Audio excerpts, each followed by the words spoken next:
DK on the mix, bitch.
And then our second one we could do.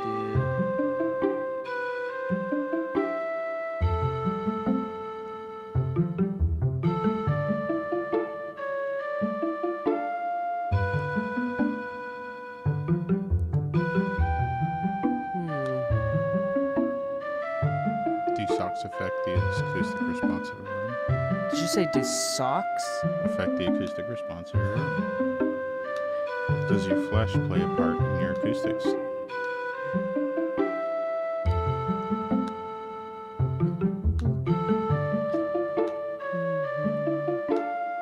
You know it's not cheap, oddly enough. Good morning, everybody. Good morning. Sorry, we're just talking about topics that we might choose to do here. We're wondering if we should compare Shonen Joe to French cleats. We could talk about differences between Joe Ciccarelli and Fab no, Dupont. let me say the difference between mixing at a beginning stage at an earlier part of your career versus mixing at a later part of your career, and the differences between. Really easy, like referencing the rough, how different from the rough, expectations, trust, pricing, things of that nature. So it's similar. Maybe let's do the pricing thing first. Let's go from there. We're overdue on like a business one for sure.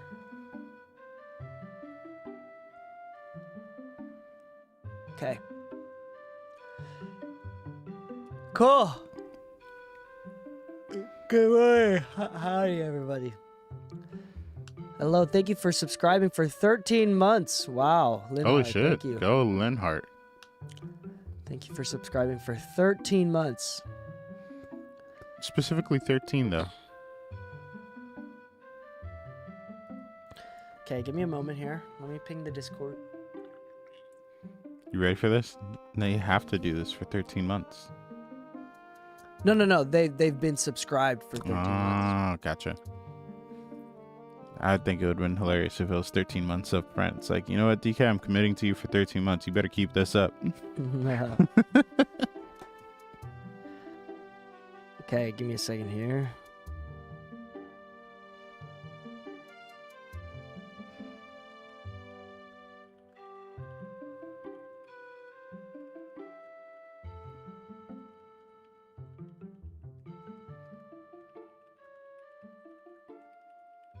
Do you have an out time?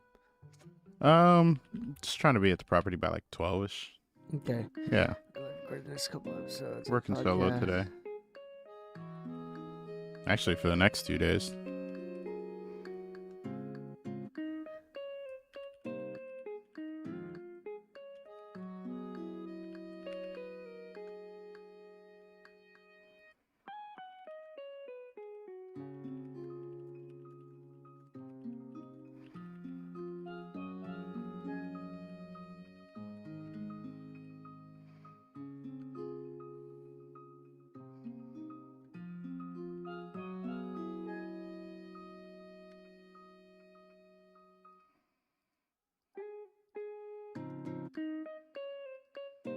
Is that the website? Yep.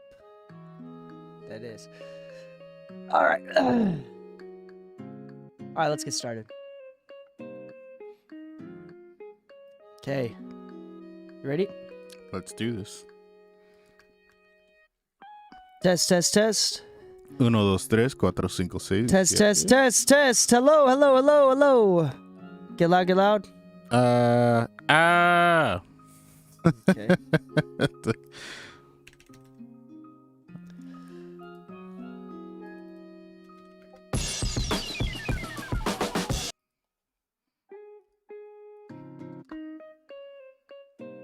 This time I'm recording from the beginning.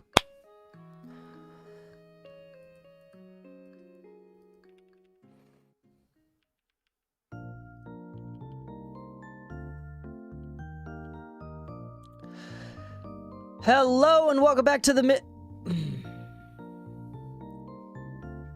you have a nickname?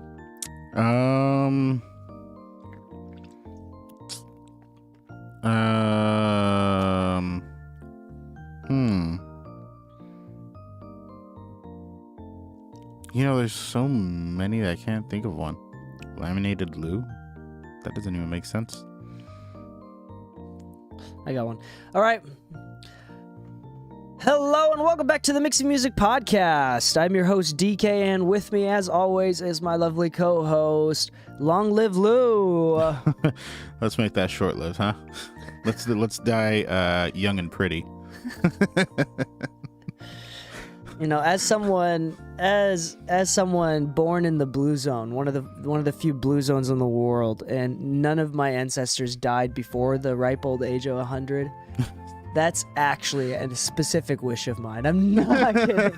I've seen all my great-grandparents pass away, and that does not look fun. That does not look fun. All right, well, anyway, that was dark. Welcome back to the Mixing Music Podcast. We're here, and we want to talk about something very important, something probably of interest to you. It should be of interest to you, something that is front of mind for many, many people. We want to talk about when and how to raise your prices. Mm-hmm. Basically, we want to talk about promotion, but most of us are self-employed. Thus, in order to go through a promotion, you have no boss to ask other than yourself. Yeah. And sometimes it's not about asking the question, it's also figuring out how the heck to do that. And sometimes where to go. Where to go, who to talk to, what to do, decisions to make. So we're going to talk about a few different options. We're going to talk about different ways that we've done it. And we're going to talk about just theory on this, kind of ideate. And hopefully you come up with some ideas and some basic understanding of how you can get paid more as a freelancer. Now, if you are working a corporate job, whether you're doing some sort of sound design and editing for a studio, maybe you are on some sort of contract mixing. That's very rare, very unlikely. But if it is happening, then that's typically going to be ask your boss, right? Yeah. Build leverage and ask your boss. So maybe we could talk about what building leverage really means. But yeah, most of the time it's literally just us, and a lot of people are hobbyists trying to change over their career from being a hobbyist into a full-time mixer, full-time engineer. We're going to talk about some of that transition as well. So this is going to be a buffet of information, and feel free to pick and choose what you like, and just let all these ideas soak and take what you want, basically. So let's first talk about, and we're going to kind of stay in the lane of mixing specifically, although this is going to be fairly universal. A lot of these principles are going to be fairly universal. So up first, let's talk about mixing. And the first step that I think most people need to do is the difference between hourly rate and project rate. Yeah. So honestly speaking, like there's a lot of people who will charge by the project because they're trying to ask the client, like, how much can you afford when they first start? And that might be $50, might be $100, $150, whatever. Point is, when you're first starting out, you don't really get the luxury of naming your price right away because you have no name, you have no credits, you may not even have a previous client list at that point. You might have some friends, but if everybody was just joking around in the studio before you started taking it seriously, maybe not the best recordings to showcase your portfolio with, right? I know there's that crazy song Dick featuring Doja Cat, and I think that'd be an amazing song to play somebody of that demographic. But let's say you're trying to get into the pop world, that may not be the first song you put on your resume. But with that said, honestly speaking, part of it is try to do as many projects as you can for as cheap as you can so that you have a resume. Trying to increase your rate, you have to show a track record. Like, people don't hire anybody that don't have a resume. And that resume could be small. A good example of this is, a friend of ours recently was offered a promotion.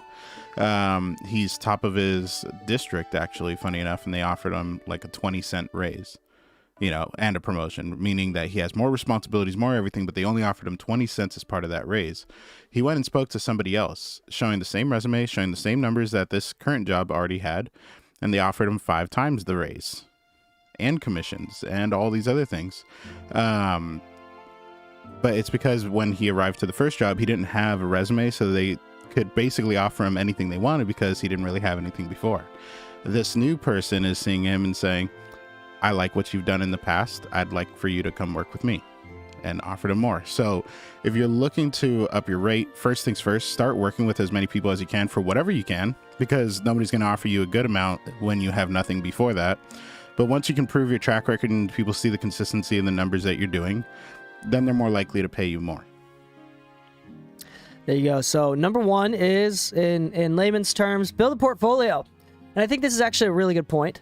I would like to say that there are many other factors, but typically the two most important factors of whether or not you are charging, and on top of that, how much you're charging, the two most important factors are, one, portfolio, which also equates to experience. How many people are on your portfolio? What genres you've worked with? That's very, like, your specialty.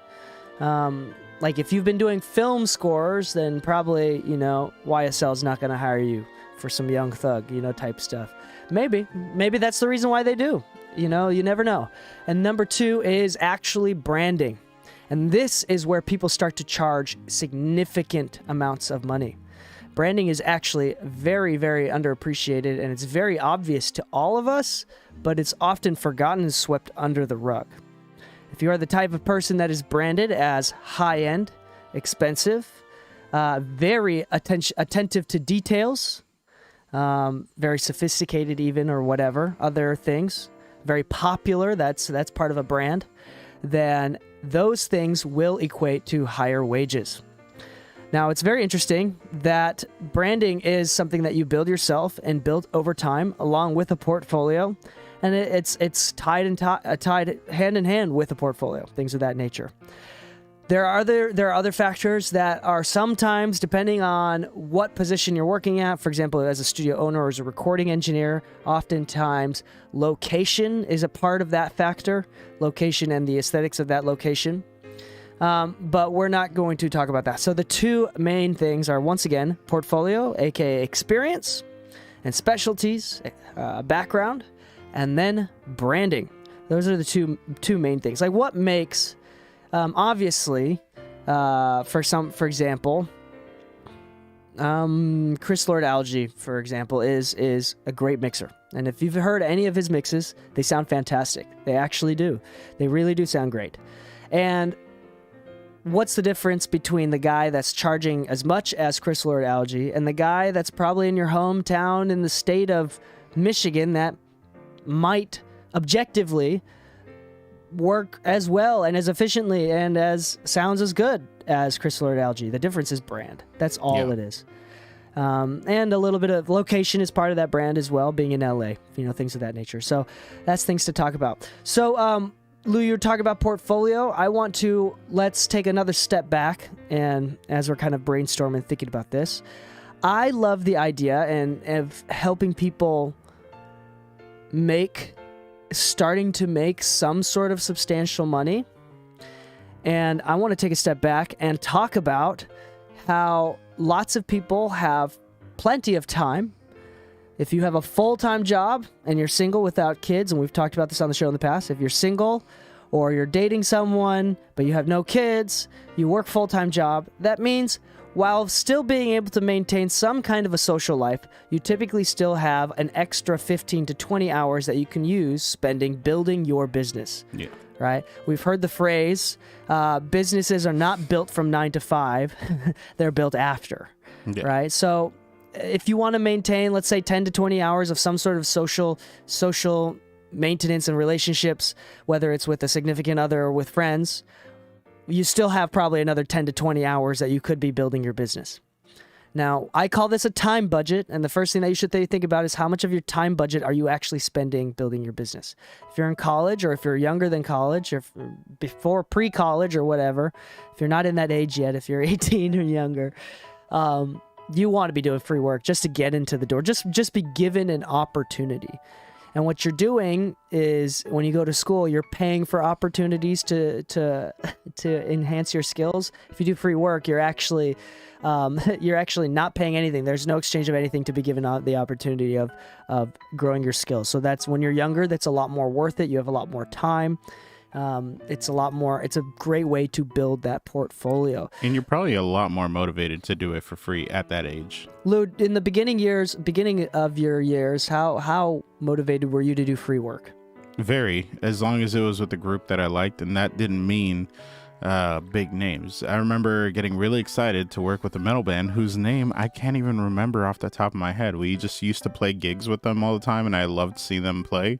Thought they had a great energy live, and I remember showing up to the lead singer's apartment and meeting up with him and his guitarist and just cutting some rough tracks on my old Sony Vaio with a Tascam US-100 and a 57, thinking, yo, I've got the gear. The cool thing about doing free work, and this is actually super important, is that you pick who you want to work with. Oh, yeah. It's not totally free. You're still getting something out of it. What you're getting out of it is an addition to your portfolio. And when you're young and you have no portfolio, adding quality artists and quality songs to your portfolio is worth its weight in gold. It's fantastic. It's great. So if you are doing work for free and you're in that stage and you work with someone you don't like, someone that you don't want to showcase, is in a genre that you don't want to do, Why are you it's doing probably it? not worth it. Yeah. I mean, just doing something in general, like even if I don't want to do country, just doing something in general, take up my time is better than nothing. But the point of doing work for free is to get it on your portfolio. Oftentimes, I would use free work, so I would do regular paid work, and then I would still offer free work to someone that I believed was above me, like in the next league above me. And I would use that to get my foot into the door, to get into the next ring of artists that were, I thought were harder to reach and more talented, and people that I wanted to work more with. So it's not totally free. You're getting something in return. It's just not money. So that's another thing. I would not do it for free just because they're your friend. It's in fact, I would, as a hard like this is one of those hard financial advice things.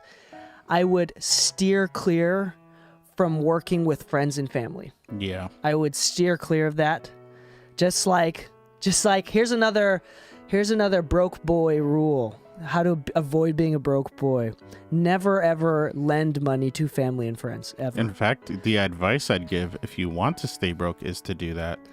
Yeah, well, it's also if you want to like ruin your relationships, like if you want, Yeah. because it's you can't maintain friendships when you let someone borrow money. Yeah. I mean, no matter how kind, I know people doing that are very kind, but as a hard and fast rule, be kind and be tough, and don't allow that. Don't Yep. allow that. And if you are going to allow it, don't call it letting them borrow it. Just give it. Just give it away. Don't. It's better to never expect it in return. Not because like, oh yeah, at this point I'm just being, begged for money. It's like no. So Life is just easier. If there you don't. go. And then on the opposite note, Yeah. you should never expect to be paid for nothing too. Yeah. There is something that you do have to give when giving free work. Oh, and yeah. there's something that makes free work totally not worth it. And we're going to get into intermediate and advanced parts of your career a little bit later, so bear with us here as we talk about the free work. This is super important. There's no point of doing any sort of free or discounted work if you aren't going to do the work as if you're getting paid really great money. Like, you better do the best work you've ever done in your damn life, or it's not even worth doing the free work. Not only that, but if you ever, it's the same way when people say like, oh, well, I'm not getting paid as much as I normally do, then you shouldn't have accepted it. You shouldn't, like, if that's the way you're going to act, then you should not have accepted the project, even if they were going to give you something. If you knew you were going to act this way because you got paid less, or you're not getting paid at all, then you shouldn't do it, because one, you're setting the precedence of who they're working with. If they ever eventually have budget, which thankfully in my past, like those that have done free work with eventually come back around and say, hey, I can finally afford it. I'd like to pay you as thank you moving forward. We can talk about how to do that in just a moment too, because that doesn't just happen. It doesn't either. just happen. No, but you have to set the precedent, which is like, yo, I'd really like to work with you in the future. I really like this song. I really think before you release it, it could have like a better mix and really make it stand out. I'd love the opportunity to show you what I can do. I know that budgets are tight right now, but how about we just call it for this one? And in the future, if you want to work together, we can work out a price and leave the conversation open for negotiation. Even if they still can't afford the full rate, just do something. But if you turn in that free work and just saying, well, it was free. Then, you're then fucked. even That's if bad. they could afford half your rate, they still wouldn't hire you because it's only half the rate. It's not the full service. It'll never be the full service.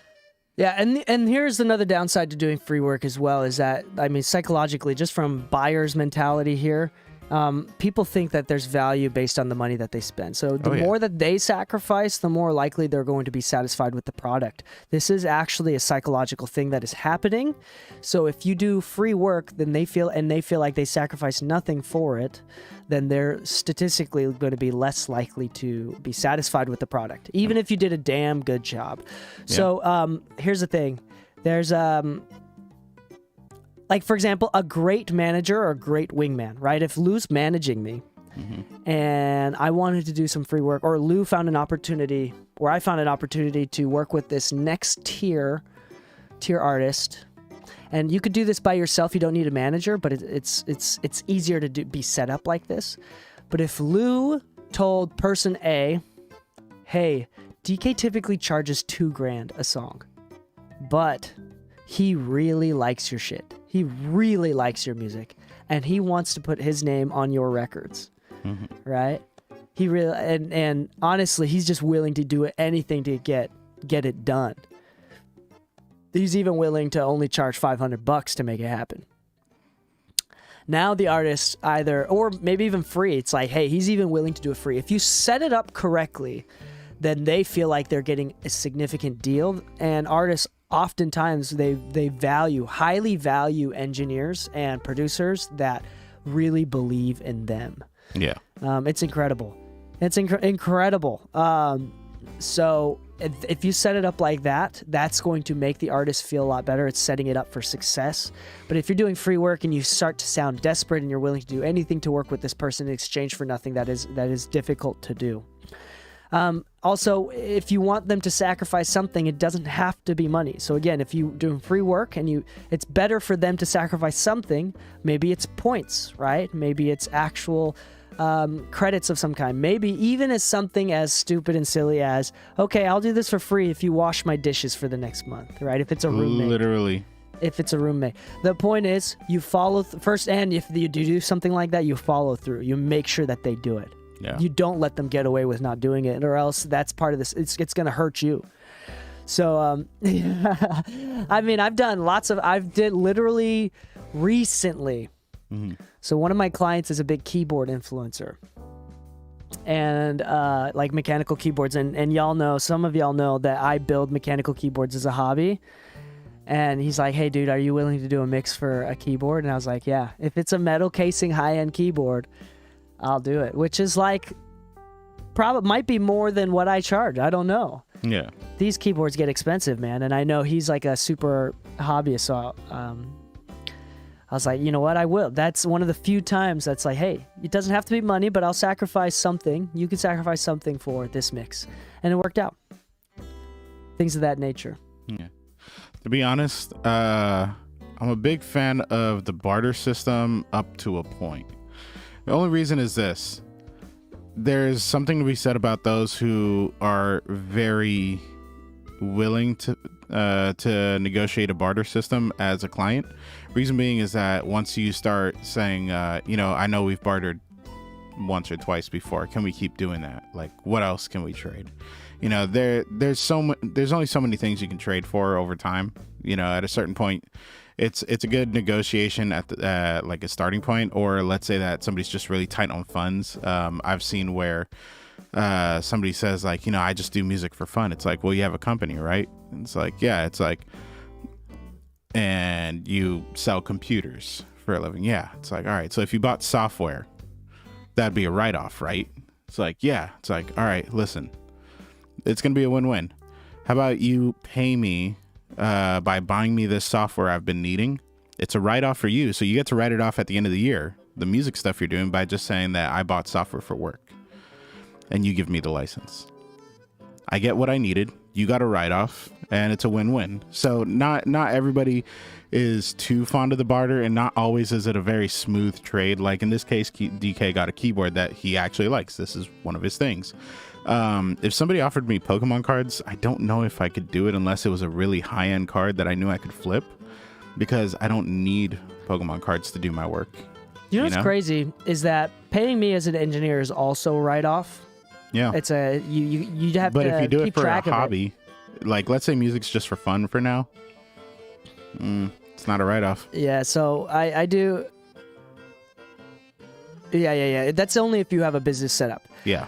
Okay, let's go into intermediate here, and you want to start charging something, even if it's something small. This is where a lot of people are at. This is where a lot of people are at. I want to hear what you're going to say, Lou, but I want to first say that when you're charging more, one of the secrets to charging more is also how you feel about your own quality. It's not about your quality. I said specifically and explicitly how you feel about your own quality. So this is a lot about confidence as well. If you feel like you're sick and tired of charging as little as you do, it's going to be significantly easier to charge more. But a lot of people don't feel like they charge enough. I know a lot of people, or sorry, let me rephrase that.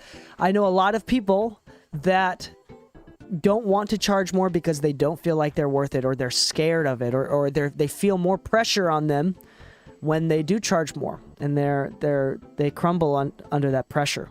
So that, just to be clear, there's a reason why people raise their rates slowly. It's partially psychological for the person providing the service. And that's an aspect that people tend to forget too. If you were put in the room with Chris Brown right now and you have a year or two of experience, you're probably going to crumple. Like, you're probably not going to do well.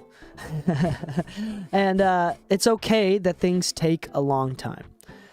Okay, that's the only thing that I want to preface with as we dive into the intermediate. Lou, you had an idea with something? Yeah, it kind of goes back to the whole branding. It's kind of why many people use Apple. Simplicity and literally streamlining your workflow is the reason why you'll actually make more money. It's not the whole dollars per hour thing. That's a separate thing. What I'm talking about is client experience. If you want to talk about like user interfaces and all that in a plugin, why some people like how simple a plugin works, and that's why they just use it because it sounds good and it's easy to use. You just turn a couple knobs and gets you from point A to point B easier. Well, imagine if that's you as an engineer. The reason I bring up the Apple experience is because I can airdrop a file from my phone to my iPad to my laptop. I can use just about the same apps on every system and everything. So the funny thing is that you kind of want to create an experience for your client, like how easy it is to communicate with you, how easy it is to get files from you, how easy is it to recall those files, get revisions done. All these things that you could simplify are the reason you'd make more. If you know somebody who saw you throughout your career, your growth to a point where you're now finally starting to charge more, and they're like, hey, I want to intern for you. You know what? Teaching somebody how to start prepping sessions and all that, even at an early stage, can actually set them up for success alongside you. But it's also one of those things where it's like, hey, this person wants to learn and I'm kind of still growing, but as I scale upward, I'm trying to take on more mixes. It'd be a good idea for me to actually have somebody who preps my mixes for me and everything. So once again, how easy is it for you to jump onto the next project? You know, once again, simplifying your workflow and simplifying communication and interactions with clients would make you more money than any plugin that's going to get you even at that intermediate stage. There are some plugins that I like to use every time and I feel make the music better or whatever, but all that's tonally subjective. It's not financially subjective. You know, if I had that plugin or not, I'd still make the same money. What makes me money is my client's experience with me.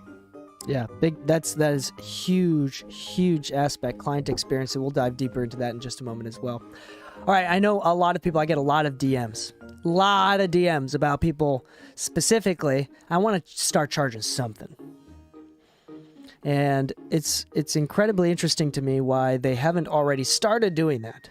Charge something, even if it's minimum wage.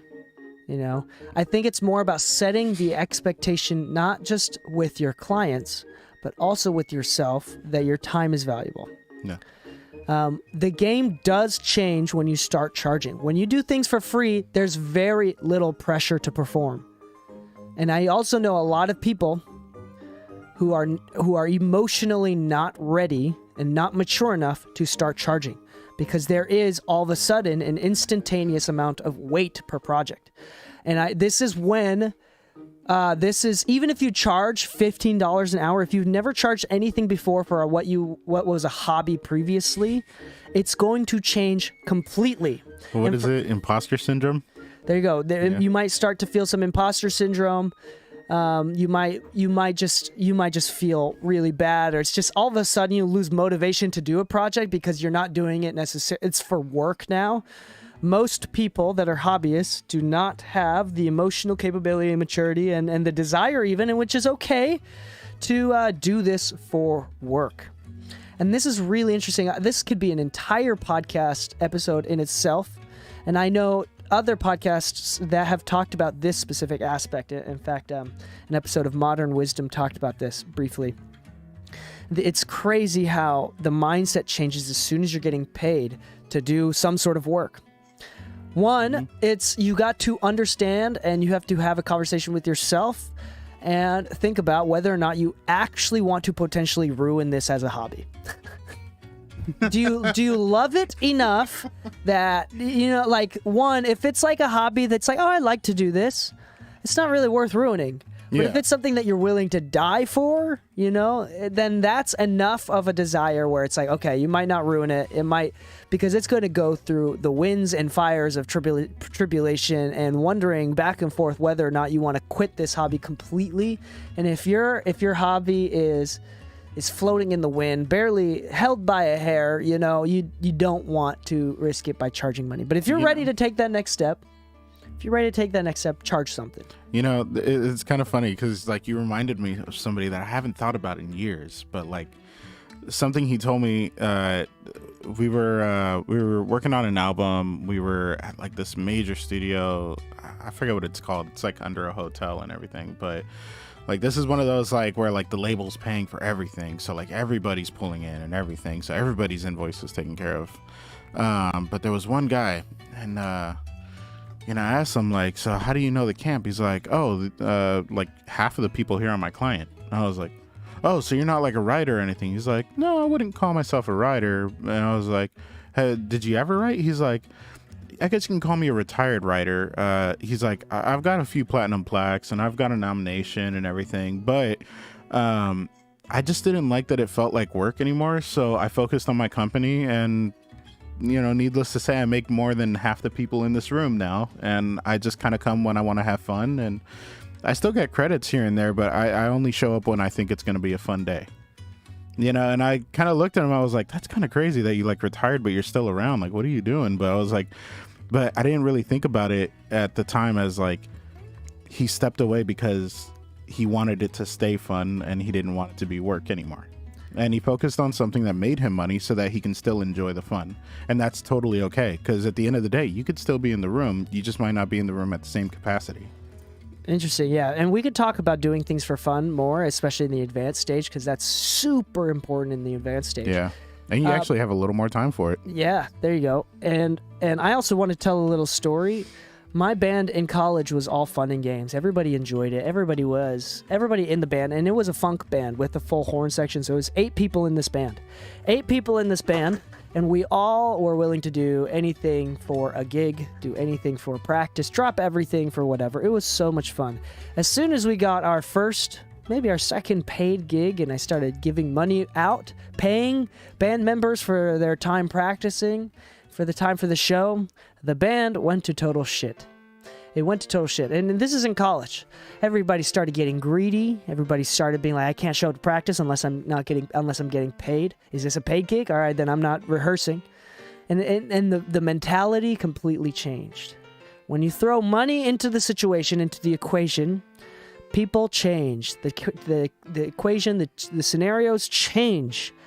Which is okay, and it's expected, and you have to build, if you're the leader of that band, then you have to build management skills as well, and you have to understand how humans think and how money moves people. Yeah. You know, just be aware that the first step, when you start charging something, when you start making a little bit of money, things dramatically change.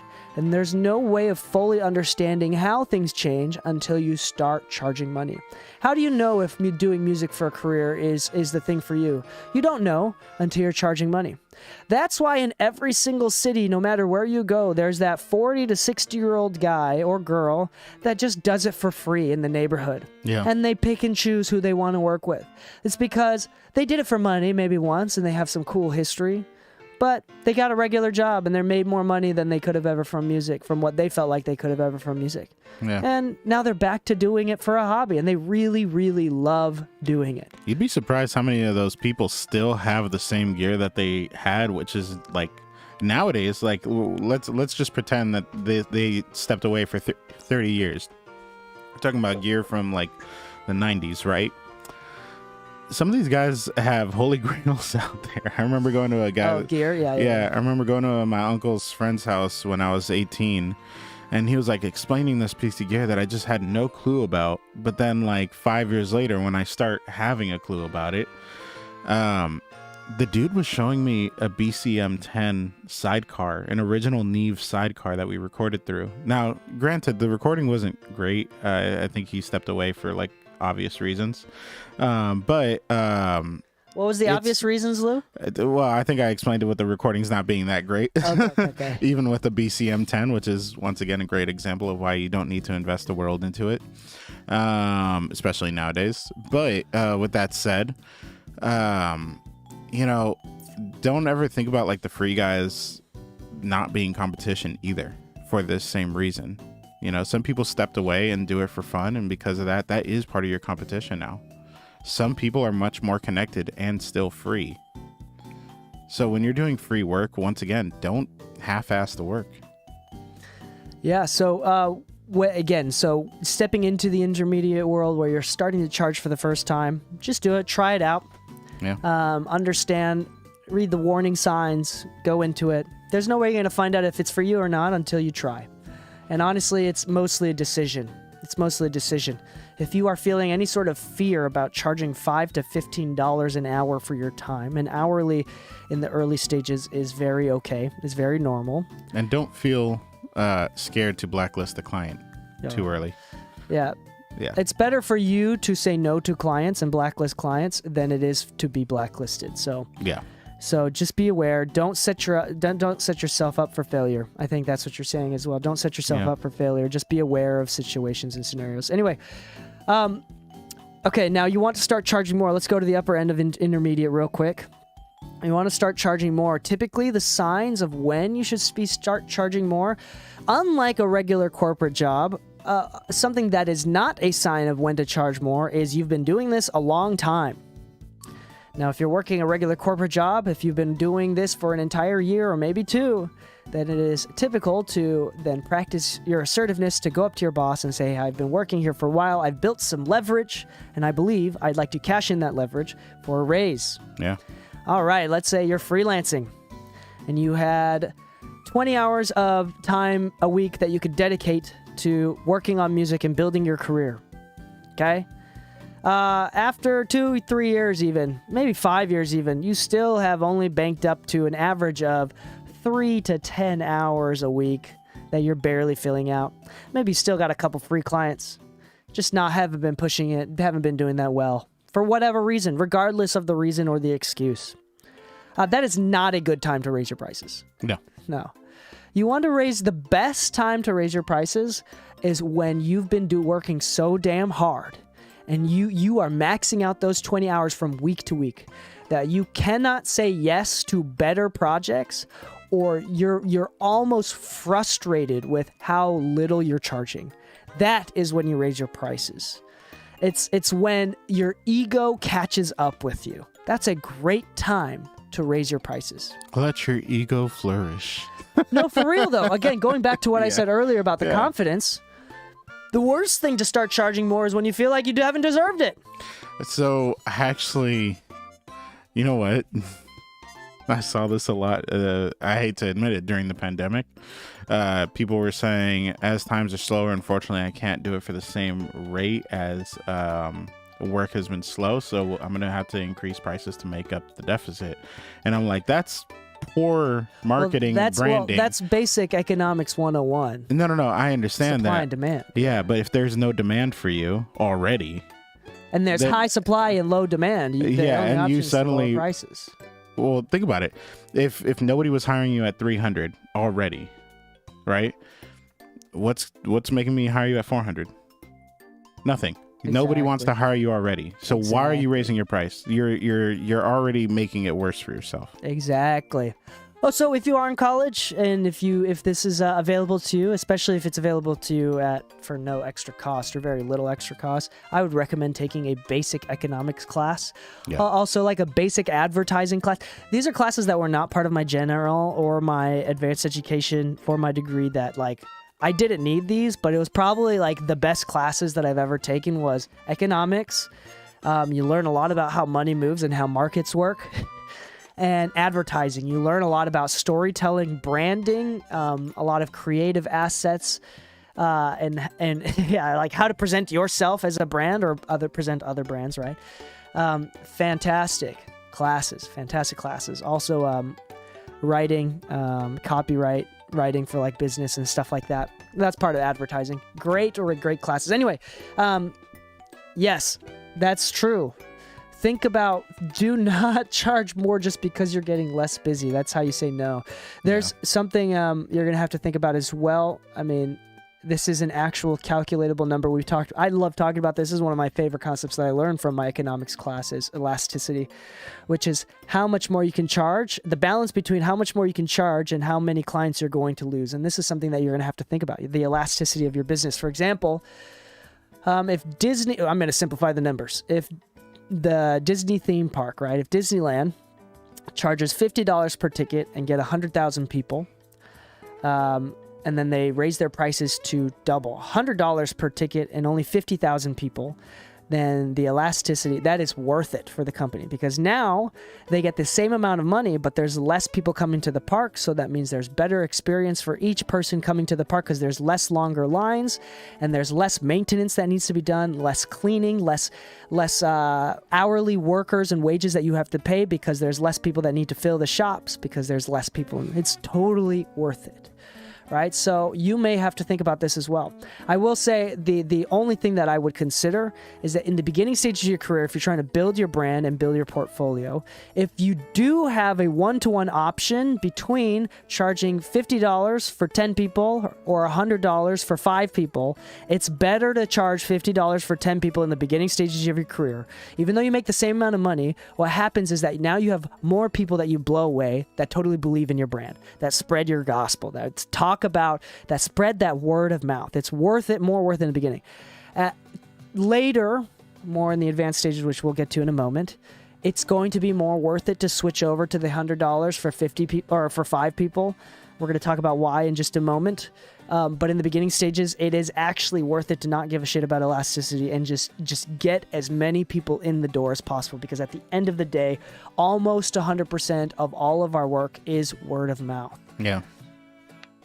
Lou, when was a time, can you even think of a time where it was completely random, not word of mouth, in some way or another?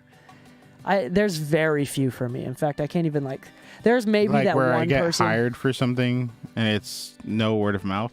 Because I mean, even if you get even on Engine Ears or Sound Better that you're on, they're still reading your reviews. Yeah, they're That's still looking at something about you. Yeah. Okay, I think I understand. No. Yeah, I don't think I have. No, I think even then, the few times that I can count it, I was working at a retail store where it's a very niche thing, and the client was like, "Can I hire you to help me do this?" But that's not necessarily word of mouth. That's more like proximity to that niche. And even then, there's some level of trust built just by you standing behind the desk. So even then, I still can't count it. I still can't count it. They're just like, well, you have to know something. You work here. Yeah. Yeah, but nobody just hires you out of the blue. That's the crazy thing about word of mouth is it's the easiest and fastest way to get over that trust barrier. Getting over that trust barrier is the most important thing. I actually had I spoke with somebody the other day on this project that I'm doing, and he was shocked by me saying that I do not actively promote or put on a website or anything online about my construction or studio design business. And he's like, I don't understand. How did they find out about you? I was like, it was all word of mouth. And he's like, okay, because I found out he was doing the psych wall there, the big round wall room for photos and videos and all that. And those are big projects. They're not small projects by any means. You got to have a history to get hired for those things. But he's like, you don't have a portfolio or online or anything? I was like, no. He's like, how did you land the contract? I was like, because of my name. I don't have a business card or anything. He's like, do you have anything? I'm like, I have a phone number. You can call me and we can sit down and have a conversation.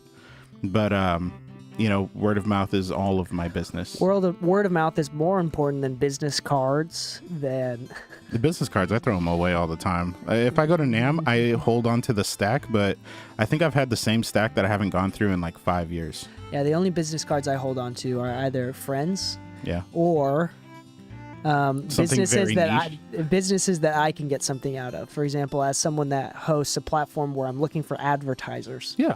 Yeah, Nam. There you go. Yeah. I remember getting an aquarium company's business card because I was like, well, that's actually something that's pretty hard to find. You know what? Like, you guys do what? They're like specialty aquariums. I'm like, I have a client for you. It's not me, but you wouldn't believe the amount of work it took to find one company, and they weren't available. Yeah. And the only reason I found them was because it was all over their van. Like, they had those like vinyl advertisement vans. And yeah, I stopped them in the middle of a parking lot. They were reversing. I stopped my car right behind them. I was like, I need you. There you go. And another thing that we need to talk about as well is throughout this intermediate stage, it's very important to talk about that you're still growing your skill. So you're still getting better, you're still learning, so you need to take into account of that as well. Ooh. This is going from intermediate advanced is a lot of different things. One of them is a balance of skill to ego. Now, if you have not enough skill but a big ego, you're not going to get to the advanced stage. You're going to find out. Fuck around and find out. If you have a lot of experience but too little ego, it's also going to be difficult to get into the advanced stage. You have to have the right ratio. You need to be confident, and the only way you can do this is through experience. This is not a decision that you make. This is just, I've done so many records, I know I'm good because of all of the feedback that I've had through the years and the thousands of records that I've done, that I know, like, and I know I'm good. I know I'm better than these guys that are getting paid more than me. And it's, again, going back to that frustrated for how much you're charging and how little it feels like people are respecting you for what you feel like you deserve. A little bit of that superiority complex comes in from just straight experience. That's the only way you can do that. And then we jump into the advanced stage. You know, I'd like to pose a question. 2 questions, actually. And we can answer both of them at the same time. All right. There's the repetition of the word ego.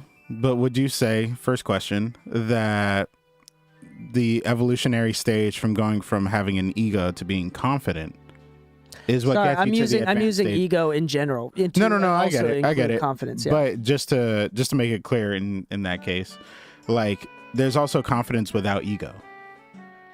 Yeah, I'm not using ego in that sense. This is semantics here, and I'm not using ego in that sense. I'm using ego as in because mixing and music is so subjective, right? Yeah. I'm using ego as in yourself. personal belief. Yeah. So personal confidence. So it doesn't matter whether or not you're good, but So- it's like it's your personal understanding of yourself. Second part of this question, because everybody always confuses this for advanced stage and higher end of intermediate. As part of people's branding, people will buy a lot of gear. And because of that, they believe they can charge more.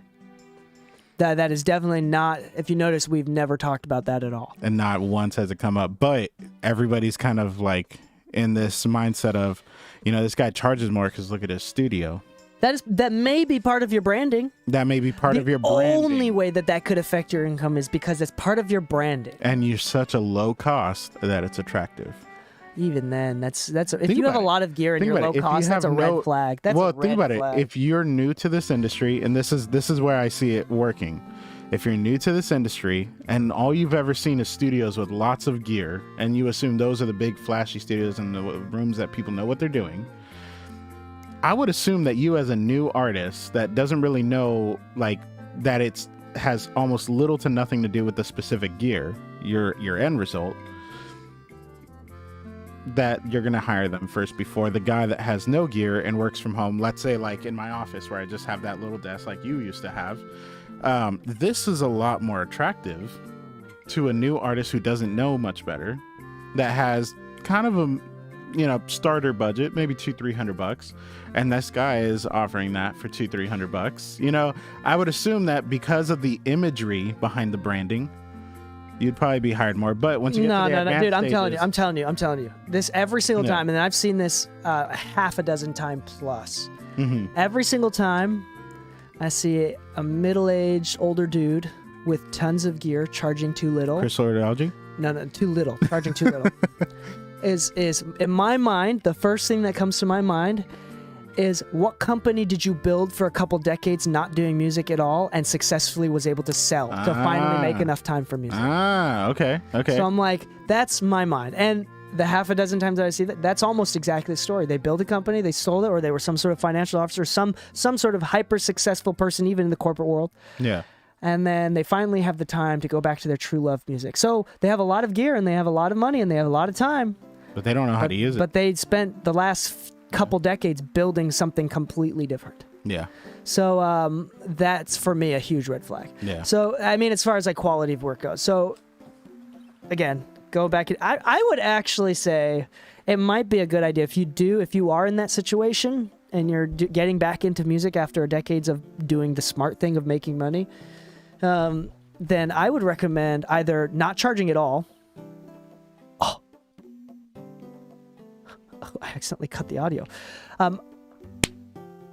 I would recommend actually either not cutting at all, not charging anything at all, or charging like a ridiculous amount. And then letting people come in and be like, hey, I actually charge like $400 an hour. Obviously, I mean, look at this shit. Yeah. But I mean, y'all can just come in for cheap because I know you, because you're my friend's son or something. I like that approach. I like that approach. Because that way you kind of maintain the branding without being the cheap guy. So once again, I don't think that's an advanced stage thing, though. I think that still brings you all the way back to intermediate. And I think that's kind of my point in the question. Like, if at any point you think that buying gear means that you can charge more, I hate to tell you, but I could probably out-record and mix you with Focusrite. Yeah, that's true. That is true. Be careful with the gear. Don't let those eyes, especially in the intermediate stage. If you want to get to the advanced stage, you have to learn.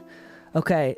There's also marketing from the brands that are selling it. Like, just there's certain things that are really great, but I wouldn't buy into the latest greatest every time. Okay, so this is from the words of Alex Hormozy, if you know him from YouTube.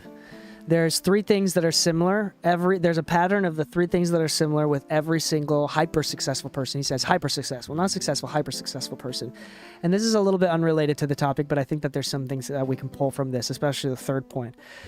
He said you'd think it'd be like having a breakfast every morning, or going to the gym, or working out, or having a morning routine, waking up at 5 in the morning, doing ice baths. He's like, no, actually the 3 most common things between all hyper successful people is 1, crippling insecurity, never feeling like you're enough. 2, a superiority complex, feeling like you deserve more.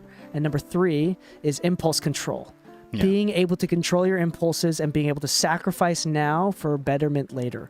And this is where most people are unable to do this. It is very rare. And it comes from it's being smart. It can come from dark places as well. But anyway, the point of those 3 things. This is going from intermediate to advanced. I'm going to focus on impulse control. Because here's the thing. You cannot go to advanced unless you understand how to keep track of your finances for your businesses, how to build systems, and how to have emails automatically reply, taking care of your clients really well, responding the same day, answering your phone, answering your emails, being available, having fast turnovers. These are all things that require you to get to an advanced point of a specific thing, especially if you're trying to specialize in something as just mixing. If you're just mixing, you have to answer emails, you have to answer phone calls, you have to be pleasant to work with, you have to have your finances having your finances in order, being the type of person that takes care of their taxes, right? Staying out of debt and recovering from debt. These are all things. If you do not have the basics, you will never make more money. And honestly speaking, people are always wondering. Young, stupid people, and I'm definitely partially still young and stupid, right? But I was even more younger and stupider, before. And I did not understand the importance of basic principles like impulse control, friendliness, kindness, the ability to give, selflessness, responsibility, things that are basic. Things that are basic. I'm dead serious. This is the secret between intermediate to advanced. It is not knowing the right person. Because even if you knew the right person, but you were a shit, awful person, it doesn't matter. It doesn't matter. You're going to ruin that shot. Yes, you might be given a shot, but you have to have the value and the responsibility, the character in place. If you are the type of person to still even consider screwing someone over, considering how to be greedy. I know the media portrays wealthy people to be cheaters, awful liars, skanks, whatever. That is not reality. Reality is the higher you up you go, the kinder people are, the more selfless people are. And when you look down, you realize that all of the greedy people that never wanted to tip anybody were the ones that were poor to begin with. It was as simple as that. Get your fucking thick skull around reality, because media portrays wealthy people differently than what they are. They want you to be bitter, so you stay at the bottom. They want you to hate wealthy people, so you stay at the bottom.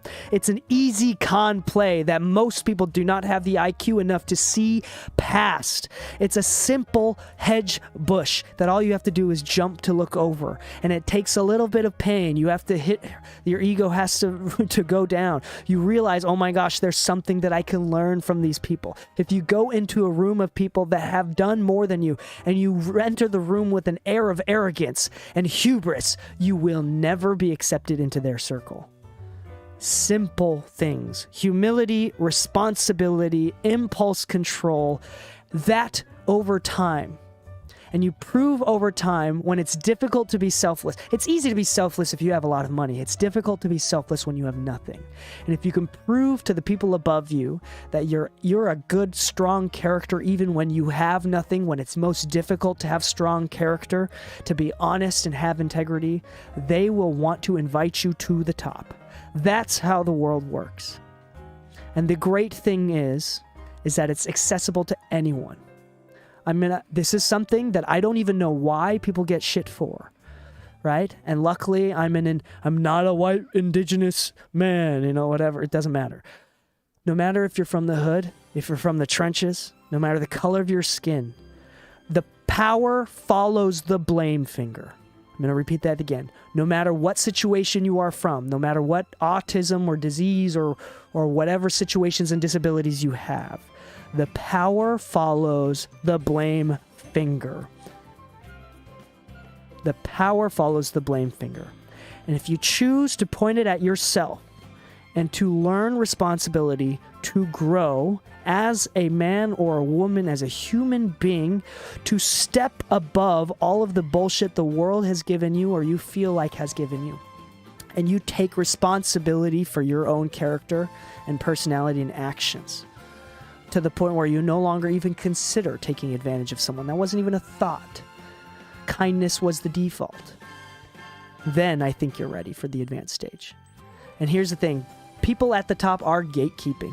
And I know you know this firsthand, Lou. People are gatekeeping. They gatekeep from losers who aren't able to do something as simple as that. I'm very passionate about this, if you couldn't tell. And it's also, Lou, I want to have... Do you have some real-world examples of people ruining opportunities from being unable to do the simple things? Do I have examples? Yeah. Yeah. Let's see. I could tell you about literally just had somebody shoot themselves in the foot on a project. I got word from somebody that my name was thrown into a room, saying that they worked for us. Did you tell me this story? No. Oh, okay. This happened like about 2 weeks ago. I feel like this happens every once in a while. Someone says they claim they worked for us. Yeah, they claim to work for us and everything, and they never assume that, like, people are gonna call it a fact check, especially in our industry, which is like, I tell people all the time, like, one of the dumbest things you can do in LA is name drop without reason, or I guess you can say without an open door to do so, because chances are everybody in the room has worked with the same exact fucking people. There's only 50 professionals. Yeah, There's realistically, only 50 yeah. mixers, Like, really. But they said, hey, I got so-and-so saying that they were one of your assistants, this and that, and they were working alongside you for about like 2 years. I was like, 2 years? There's only been one assistant that I've had for 2 years. He's like, oh, it's so-and-so. I was like, oh, no, that's not them. They're like, all right, cool. Mark them as a liar. All right, cool. We're good. Thanks. I was like, easy as that. Literally, you didn't have to lie. Everybody knows everybody. And it's one of those things where it's like, I understand wanting to shoot for more, and I'm all for it. And everybody knows that if you work for me, I will try to do more. And I will always be the person that tries to do more. Even if shit goes and hits the fan, I'm like, it'll be fine. It will work out. I'm a very positive person, even though I can be a dick sometimes. But realistically speaking, that's because at the end of the day, you just kind of had to move with this notion that, like, if something didn't work out, it just didn't work out. But if you're going to go out and start lying to people to try to get your way, yeah, part of the gatekeeping is to keep you out for a reason. If you're going to lie about who you're around and everybody knows everybody, then why would they trust you with their clients' projects and files? They might have signed an NDA for something only for you to go and post it on Instagram just to get yourself into another room. This happened twice at the Cardi thing, and it's kind of funny because what's his name gets mad about the second instance because he didn't have anything to do with the second instance, Ashby. There was a second Cardi B and Beyonce track that was supposed to come out, and he didn't have anything to do with it. He wasn't even in the room, but apparently an intern from the studio wanting to flash that he was part of a session, took a photo and posted it. And once again, second record dropped out of the face of earth and never got released or anything, all because people wanted to post about it. And unfortunately, because, Ashby was the first person, whether he claims to be or not, it's not really, I don't have an opinion on it. I don't really care. Point is that unfortunately, due to people's view on you for that, they kind of assumed it was him again. And, they were like, oh, this thing again. They're bringing it back up. It's like, no, this was a separate instance. But because you've now had this associated to your name, it's probably a lot harder for you to get work now because it's probably harder to trust you for these things. Not because you did or didn't do whatever. It's just that now that's associated to your name. So when I got the call and they're like, they said they were your assistant for like 2 years. I'm like, no, that's not true. And that was the end of the conversation. That's all they needed to know. There you go. And to be honest, it was a big opportunity. It was a really big opportunity. And that's probably why they felt the pressure to lie. Yeah. And it makes sense. Here's the thing. You could have asked for help. This is such an interesting concept. And this is sad. When your friends go through a divorce or a breakup or something bad, or reality hits them in the face, you know whose fault it never is? Their own. Their own. It's never, oh, my wife or my husband was crazy. Yeah. Their family is the one that ruined it. Again, power follows the blame finger. There's a lot of men that go through a breakup early and they're like, this is the reason why I'm going to hit the gym. You know what? I was a fuck up and I didn't know how to communicate. So I'm going to go with therapy and hit the gym. Then that man is going to find a much better future significant other. That's how it works. It's kind of funny because today I got an email from Voyage LA that I guess an article interview thing that I did is coming out or is now live or whatever. But in the thing I mentioned, it asked like one of the challenges that you experience. And I mentioned like, oh, there was a certain point where I was working so hard that it felt like I almost lost my relationship to it. At no point did I ever say like, oh, it's because, my fiance or this and that, or because of work. It's like, no, I just didn't know how to prioritize my time. I did not know how to like better schedule myself. I did not know how to do this. But the funny thing is the person that's here today is significantly better at that. The person that's here today has actually learned, moved on, and adapted to a new sense. And because of that, I'm much better than the old version of myself. But if you keep saying that everybody around you is the issue, that's why they're gatekeeping, to be honest, because at what point are you going to point the finger at them? Yeah, literally one of the flags that we talk about when we hire interns, when we hire from interns to a proper paid position, is about a lot of that. Consistency. It's about what is your hubris. consistency? It's about hubris. It's about arrogance. It's about that.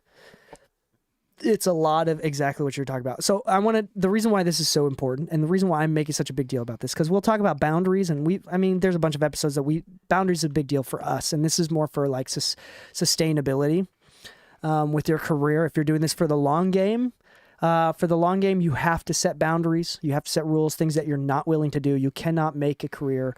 You should not raise children that you do not like, in the sense that you should not say yes to clients that you don't like working with, because at the end of your career, if you find out that half of your clients are people that you don't like working with, that's on you. That's your fault. Yeah. Okay. But before we get into that, the reason why you want to do this is here's another thing. Just like it's never their fault, people at the bottom of the barrel that are scraping and pulling other people down when they're about to get out of the pit of despair, they pull them down. They grab them by the ankles and pull them back down. Remember, it's never their fault. They start blaming the system sucks. Wealthy people are terrible people. And there are parasitic elite. There are. They exist. But I'm telling you right now, they are few and far between, and definitely not something that you should waste any sense of any moment giving a shit about most of the time. Most of the time, until you get to the point where you are significantly influential. Then it starts to become a big deal. If you're at the bottom of the barrel, I guarantee the parasitic elite, you have nothing that they want to take from you anyway. So anyway, remember, the people that are pulling from the bottom, pulling people down, it's never their fault. They're going to blame everything else. You're going to feel sympathy towards them. It's going to be really tough to work around that. You have to work around that. You have to be ready. Number 2, the reason why you want to have integrity, the reason why you want to be honest, the reason why you want to have good character is because of ego as well. For example, if you've built your career and have had a little bit of success from lying, from cheating, from being cunning, your ego will drop down on you. That's where imposter syndrome comes. If you live your life being completely honest with yourself and with others around you, your conscience will be clear enough that you actually will feel some sort of a healthy superiority complex. I deserve more because I've been restraining myself. I've been very good. I've been on the good boy list, not on Santa's naughty list. I know I deserve it more than everyone else around me because I've been good and working so hard for so long.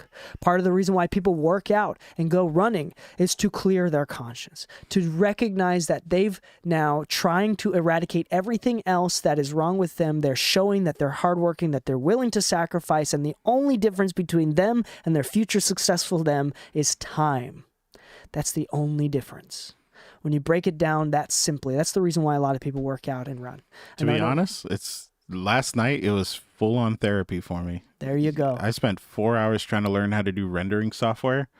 And by the time Anna got to my office, she saw me just in shambles, just like frustrated, angry, anxious. And I'm like, I need to go to the gym. We went to the gym, and sure enough, like 2 hours later, I'm like, I feel like a new person again. There you go. I just needed to get that stress out. Yeah, you remember you are the type of person that can do hard things.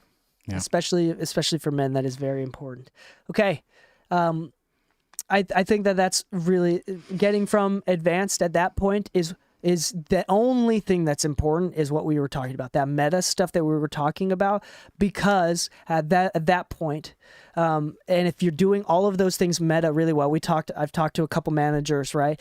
And the managers, they say that it's not even worth managing you until you start to make at least $80,000 to $120,000 a year for them to take a percentage that's worth it enough for them to want to promote you. Even if it was like 10%, let's just say that's only $8,000 a year to manage you. So exactly. It's not enough for them.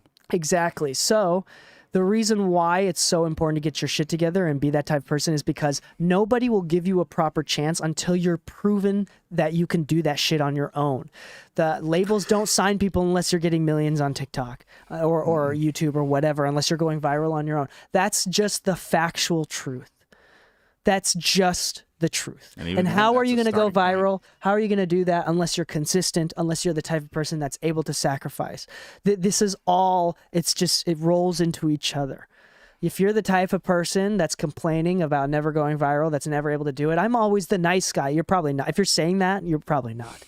Why are my people not giving me a chance? It's probably because you don't deserve one. Honestly, shut the fuck up and keep your head down and keep working. Yeah. Realize impulse control.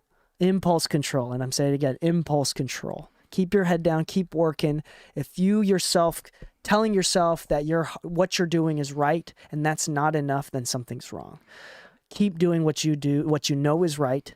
Do the right thing. Keep doing the right thing. That's how you stand out above others. To become extraordinary, this is, again, that James Clear quote, is sometimes doing ordinary things repeated over an above average amount of time, right? So literally that's all it is. Be kind. I'm not even going to say the advanced techniques is to do this, talk to this person, talk to a manager, get into that. No. To get into higher pay, fucking is just be a dope ass person. That's all it is. And here's the thing. I didn't say be a smart person. You can have an 80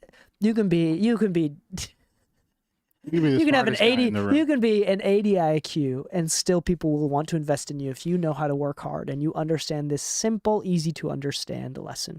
I hate to admit, but some of the people in the higher places there's They're they're dumb and still learning. They're still learning. They're still learning. And here's the thing: the most importantly, they know They're- that they're still learning. Yeah, and they're cool, and they just know what the They're client humble. needs, and they're like, all right, cool. As long as my client's happy, we're good. And let that be the notion for all advanced right? engineers. If you're just making sure your client's good, Keep That's your it. conscience clear. Be a good person. that's it. Set That's up all it takes. boundaries. Client be- happy clients. And just tons of experience. Just keep doing whatever it takes to get it done. All right. Read books also. All right. Exercise and read books. There you go. That's always. Audiobooks are still an option. Audiobooks are great, man. The only reason why I recommend physical books is because the actual therapy of sitting down to do something that takes a lot of focus, like reading, is very important as well. That's good cognitive therapy. All right. On that note, I think we're done for today's episode. Thank you so Nice. much for listening. If you're listening on Spotify, please rate us the 5-star. It's super easy. It's really easy to do, and we really appreciate that. If you're listening on Apple Music or Google or anything like that, don't just leave 5-star. Leave a couple words of review, and that really helps us Give get a Lou discovered. name. Yeah. Yeah. And say some kind things. Say, give us some Lou names. There you go. And on that note, happy mixing, my friends, and stay saucy. Okay, Lou. Before we continue, I need to pee, dude, so bad. Give me a moment. Oh, good. What up, yo? What up, Lid Hart? What up, TGS? What's up, Alexander? Oh, that was a fun episode. Yeah, Crossbone T. Man. Yo, the Apple's alternative reality stuff is wildly chaotic. Apparently, if you don't put everything on the x-axis, y-axis, and z-axis like as your center point, everything's out of whack. Do you have any places to recommend getting practice stems? There was a website for this, and it was a school. A school was actually giving away stems. What they were doing was basically saying like, hey, if you allow the school to record you and have your stems, you'll get a free recording. And that was actually a really, really cool way of like getting bands to come through and record at school. And for their students to actually have it. I just don't remember what school it was, but there was a school. So if you look up free audio stems from a school, you might be able to find it, but I can't recall off the top of my head where it's from. But there are websites like Nail the Mix, which I think are actually really good websites. So with Nail the Mix, this one's more specific to like rock and metal. But I'm sure there's got to be a hip hop or pop alternative to this, which was basically you get the stems to the actual session and you can follow the video on how they went about going from the initial mix to the final mix. So they actually did a really good one. You're mistaken. Stop posting. Oh links. yeah, I've turned Warning. off. Oh, you must have tried to like send me the site. Just name the site, but don't put Hold the on, I .com. can do it.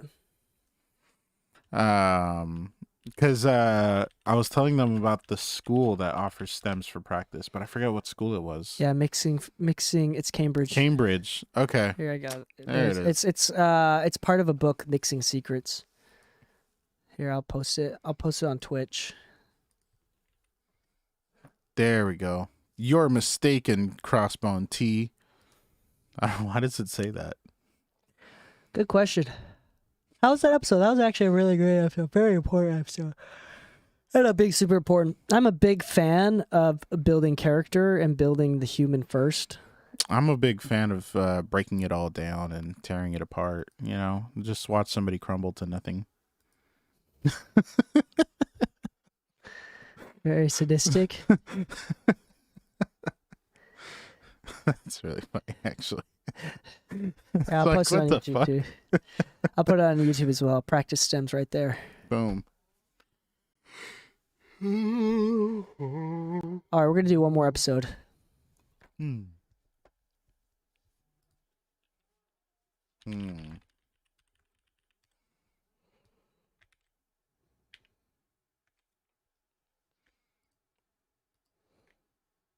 We can talk about like 5 underrated skill sets for audio engineers that make you money. 5 underrated skill sets. For Yeah. example, Audio editing and cleanup. For instance, like podcast recording, so live 5 side dialogue, gigs, 5 side jobs. 5 specific skills that could be associated to side jobs that could make you money while you grow your business. 5 things that I'd be willing to pay for. Yeah, seriously, like, hey, somebody edit all of the Mixing Music podcast stuff. Yeah, there you go. Yeah. Literally, like, for instance, like this weekend, I was looking at the different consoles that I want to buy. I'm kind of debating between a CL1, a QL5, or even going with Allen and Heath, but I'm kind of deciding to stay with Yamaha more. But the CL1, guess what it has? It has the Dugan mixer. The CL1 and CL5. You don't know the Dugan mixer? Nope, you're not speaking my language. Live All sound right. is something that I don't. Well, put it this way: when you go to the Grammys, when you watch TV and all that kind of stuff, it's the Dugan mixer. I forget how to pronounce it specifically, but you can take up to 8 audio tracks. In this case, the console. Let's say you assign 8 channels to it. It will automatically allow you to assign volume thresholds, meaning that it's kind of like the Vox fader, the auto fader from Waves. But when somebody speaks, it automatically dips somebody based on priority. So you can actually assign priorities. So you could say that the lead singer is here and the backing vocals are always here. But if the lead singer isn't there, the backing vocals automatically come up and all this kind of stuff. It's an auto dialogue mixer. Well, the funny thing is, if you have, let's say, the knowledge of this software and you know that you could buy it for $200-300 and you're recording podcasts on the side while you're becoming a mixing engineer, because that's kind of bringing you in some money. You've found yourself in a niche market that's helping you finance the rest of your career. That's something that's completely underrated. Like, I met somebody the other day that literally told me all they do for a living is record podcasts. He just pulls up to people's different studios. He has a mobile rig and a laptop. He sits down, hits record for 2 hours, and he has a redundant recording rig just to make sure that nothing's there. He's not required to do any video or anything, just audio. And he charges $500 per gig. Yeah. $500 per gig for 2 hours worth of work. Now, granted, let's say an hour of drive and setup one way and breakdown and drive the other way, right? That's 4 hours. That's still $125 an hour. That's more than me and you are probably making per hour. I'm not going to lie. I'm just saying. Stay silent. Okay, let me ask. I'm going to say it like this. I don't like talking about money. Yeah. Because all it does is put a target on our back. No, it does. It does. All it does is puts a target on our back. But that's what I'm saying, where I'm like, a good idea for another episode might be exactly that, where it's like, okay, you know what? That is kind of an underrated skill set because it's so simple. All you have to do is get clean audio. Make sure that you can just remove noise. Maybe not DK with the super speed mixes. I'm going to stay silent. I like the smile, though. That said enough. All right. Let's get into the next episode. Mm-hmm.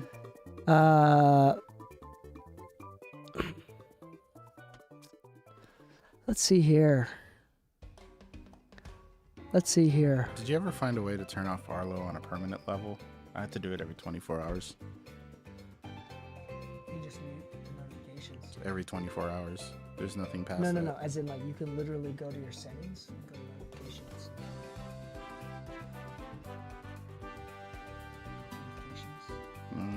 Boom. Just go to Oh, thank God. Yeah. I don't want to know anything from Arlo unless it's absolutely necessary. For the last, 3 years, I've had to turn it off every 24 hours. It's wild. Yeah. All right. I didn't know you could do that. Yeah.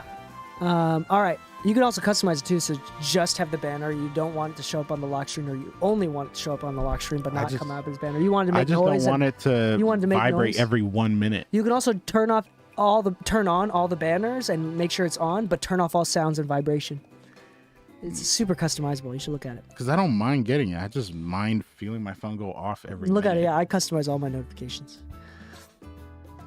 Even priorities, so like you can turn off notifications so they're locked in, so it's only a banner and it's temporary banner versus a persistent banner. So sounds haptic wouldn't be in this. Maybe not. Announce notifications is when you're wearing AirPods. If you want it to So be off. Okay. notification grouping automatic. Shows previews. You can say no. It's really clever. Yeah. All right. Let's talk about Zelda. No, I'm just kidding. Zelda.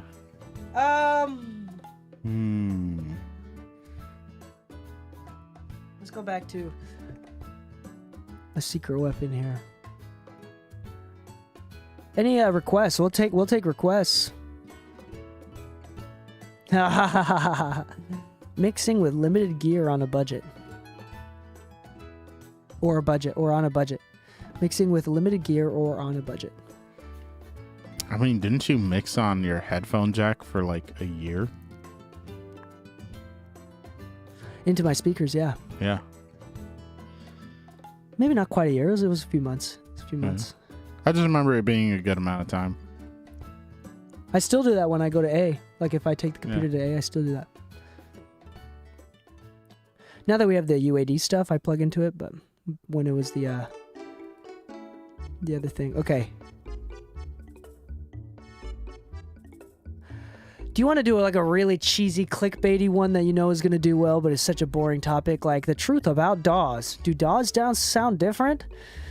Is one DAW superior to the Studio other? one sounds like API, and Logic sounds like Neve, and Reaper sounds like Bluetooth. You know that those are episodes that are going to be like clicked on the most, but it's like the most bullshit topic ever.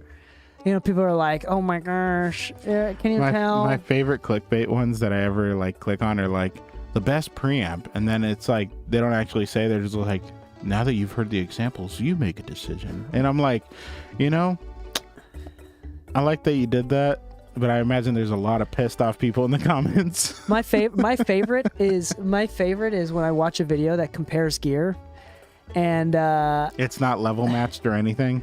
no, or that even if it is, everything's awesome. You have Gear A, which is the nice gear, Gear B, which is the clone, right, the cheaper version of it, and they're level match. Everything's good, and then as a professional and with someone with, you know, $10,000 speakers in their room, as a professional here, I'm listening to it and I can't hear the difference.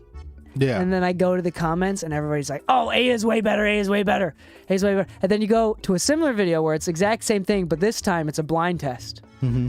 And they don't tell you if A or B, which one's the nicer one. Yeah. And then you go to the comments and nobody's willing to say anything. Yeah. And it's just so funny. That's my favorite thing to judge people and feel. That's why a lot of times, like, we talk about the whole red flags that we see in clients when it's like, oh, I only record through like an actual BAE 1073. It's like, why? Explain your reasoning. Like, that's something you can't ask a client, but in your head, you're like, I would like for you to explain your reasoning, because we have a unit that sounds, when we compared it, almost exactly the same. There might have been like minor tonal differences, but we're not talking like, let me go rent you a BAE 1073 for your session. Yeah. Ooh, mastering basics for mixers. Yeah, that's actually a good idea. Mastering basics. Okay, ready? Let's do that. That's an easy topic. It might be short too. Fantastic. I love short. Mastering basics. Okay, here we go. Ready? Limiter. No, that's literally what I'm going to talk about. Nickname? Limiter Lou. Okay.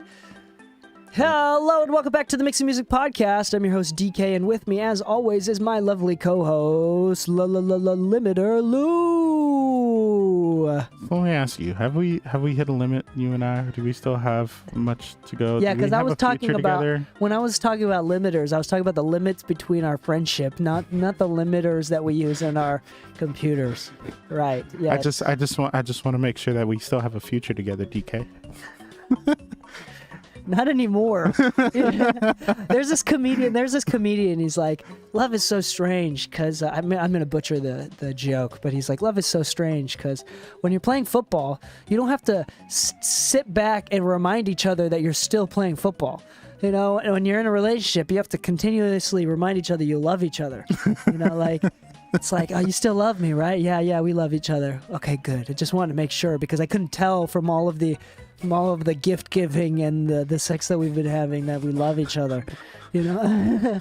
It's like when you scream my name, I just wonder if you're thinking of somebody else's name. Maybe we have the same name. So yes, we're still playing football, Lou. We're still Okay, playing great. football. We're still playing football. Wait, European or American? Okay, shut up. Anyway, this episode is an interesting one. I'm hoping that it's going to be a quick one. It's probably not going to be, because there's a lot of nuance in everything in life, especially when we talk about it. All right, but here's the deal: we're talking about mixing. Specifically, the wording is mastering. Or sorry, we're talking about mastering basics for mix engineers. Mastering basics for mix engineers. Okay, here's the thing: we've all heard about a mastering chain, what mastering is. Some of us may consider it to be black magic, and it might as well be, because you have no idea what the fuck you're doing when you try to master. So it feels like black magic. And guess what? We're here to explain it a little bit for you. Hopefully it makes a little bit more sense. And guess what? We have a mastering engineer right here. Hey. Lou. Hey. Braden from Flint Mastering is also a mastering engineer. I mean, yeah. obviously, but he's not here with us today.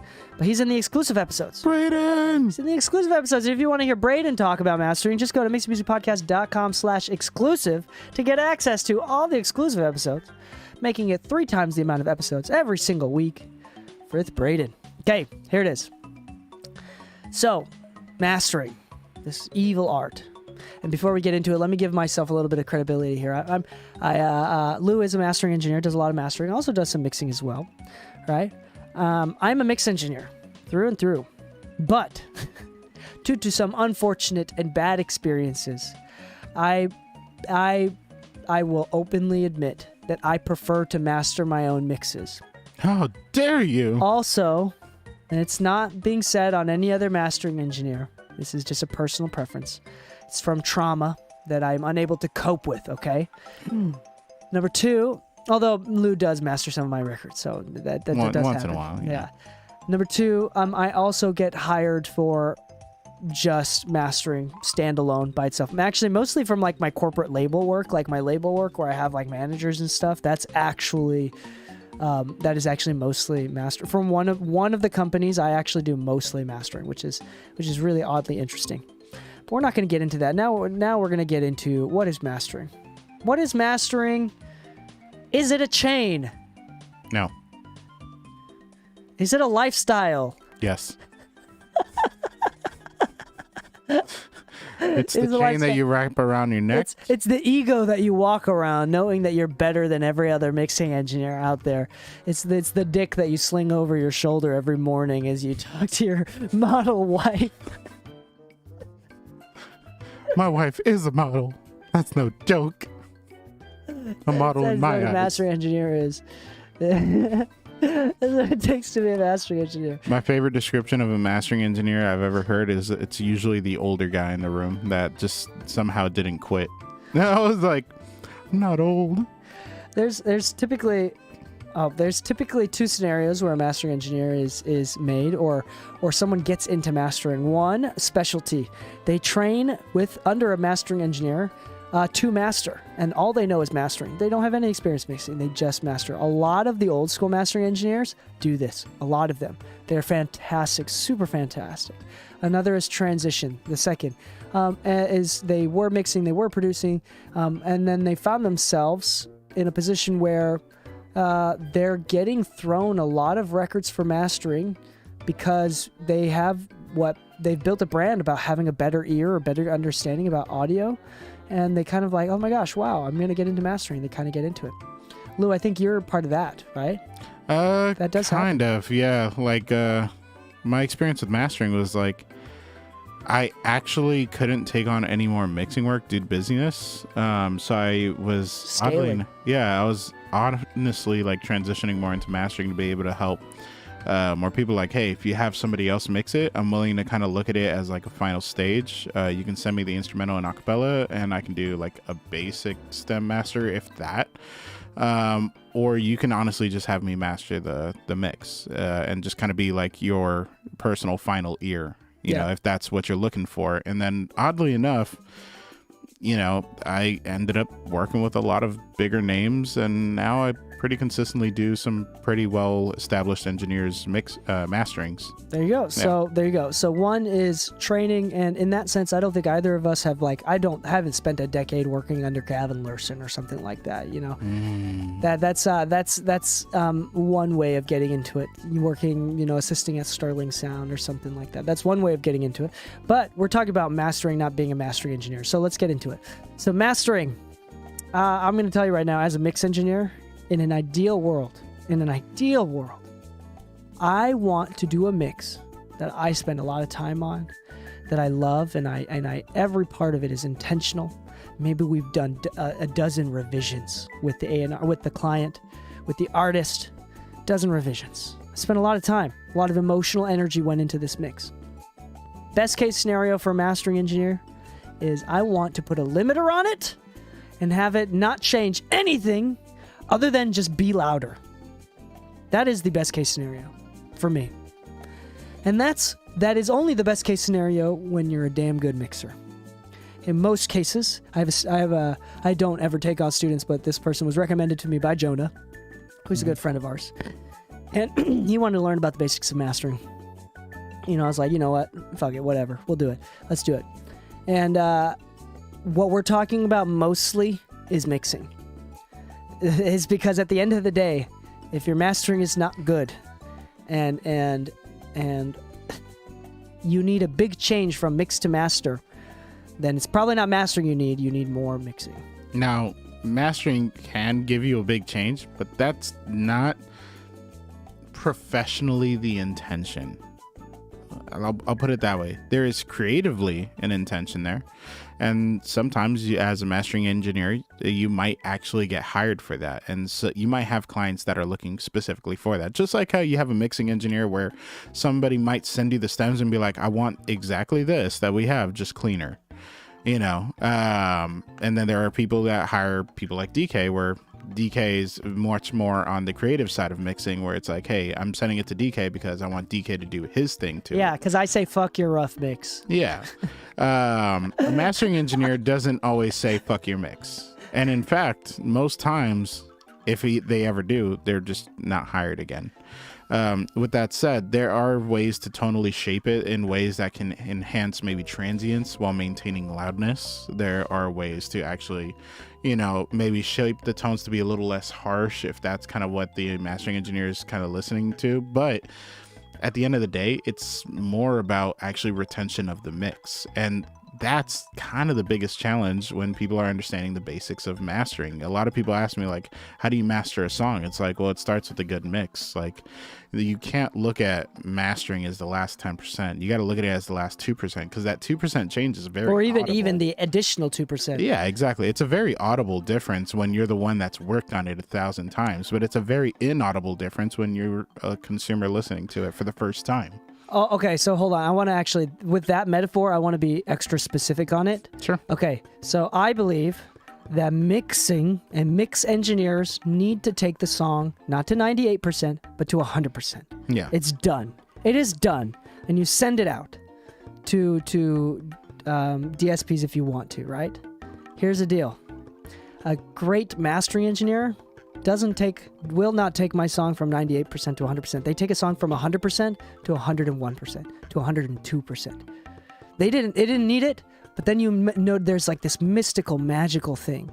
And if you weren't able to get to 100%, then you're doing a disservice to the mastering engineer and doing a disservice to the master in general. Because most of the time, if you want a loud, punchy master, it comes from a great mix.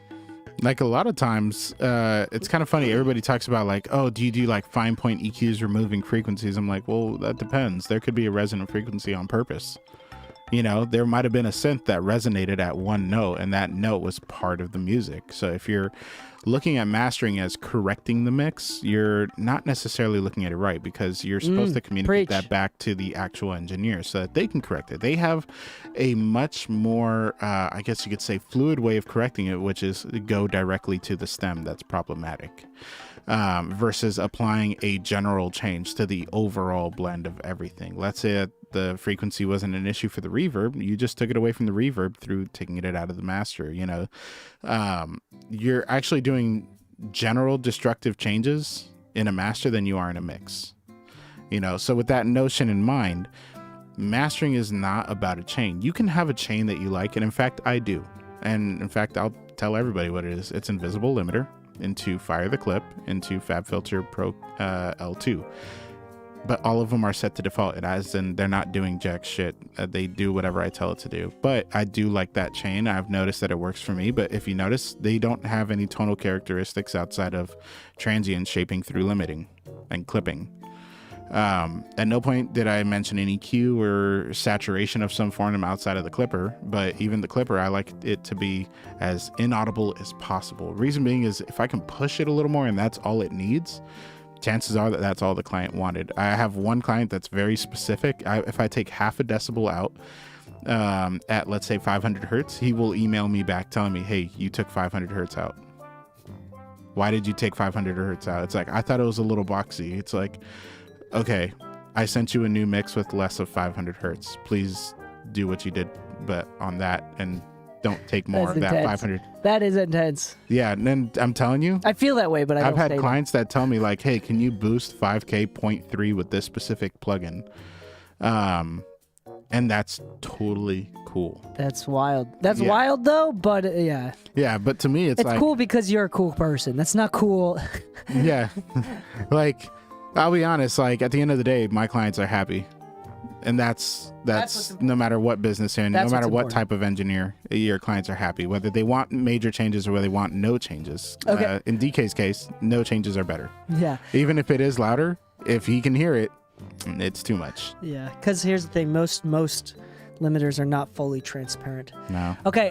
So I want to say this. Okay, we talked a little bit about mastering for other people and what it's like being a mastering engineer. Let's talk about mastering your own mixes. Now, this is important. This is interesting. First questions first. This is the question that I always get. Do I do it in the same session? For me, this is up to you and whatever it takes to get into the mindset. The important answer to this question is that you have to do whatever it takes to look at your mix objectively and in a new light. So if that means stepping away for a day, bouncing it and putting it in a totally different session, maybe in a different DAW, if that's what it takes, go ahead and do that.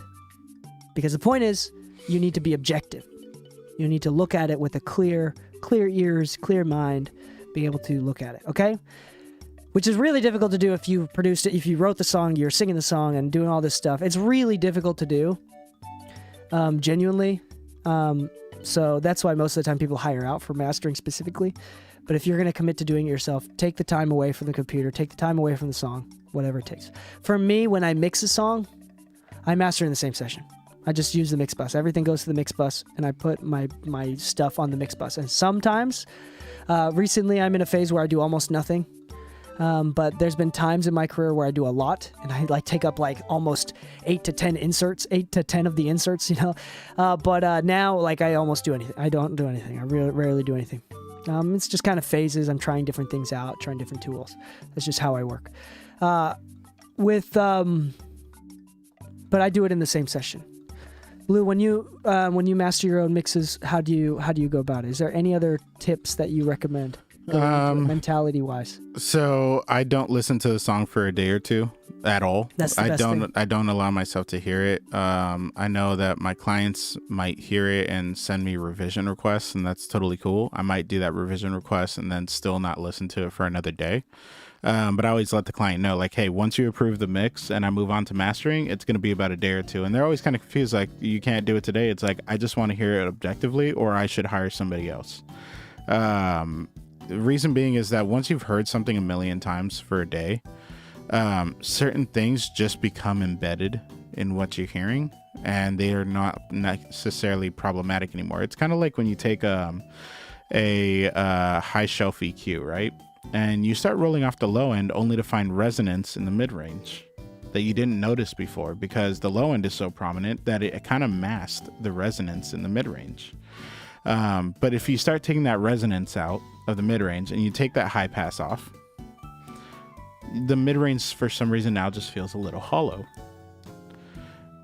Chances are that sounds cool on a fresh listen. But if you were listening to it all on the same day and that resonance is something that's just been poking you in the ear all day, and you start taking it out and you listen to the next day and somehow your master sounds more hollow than the mix, then it's because you didn't give yourself a chance to listen to it objectively.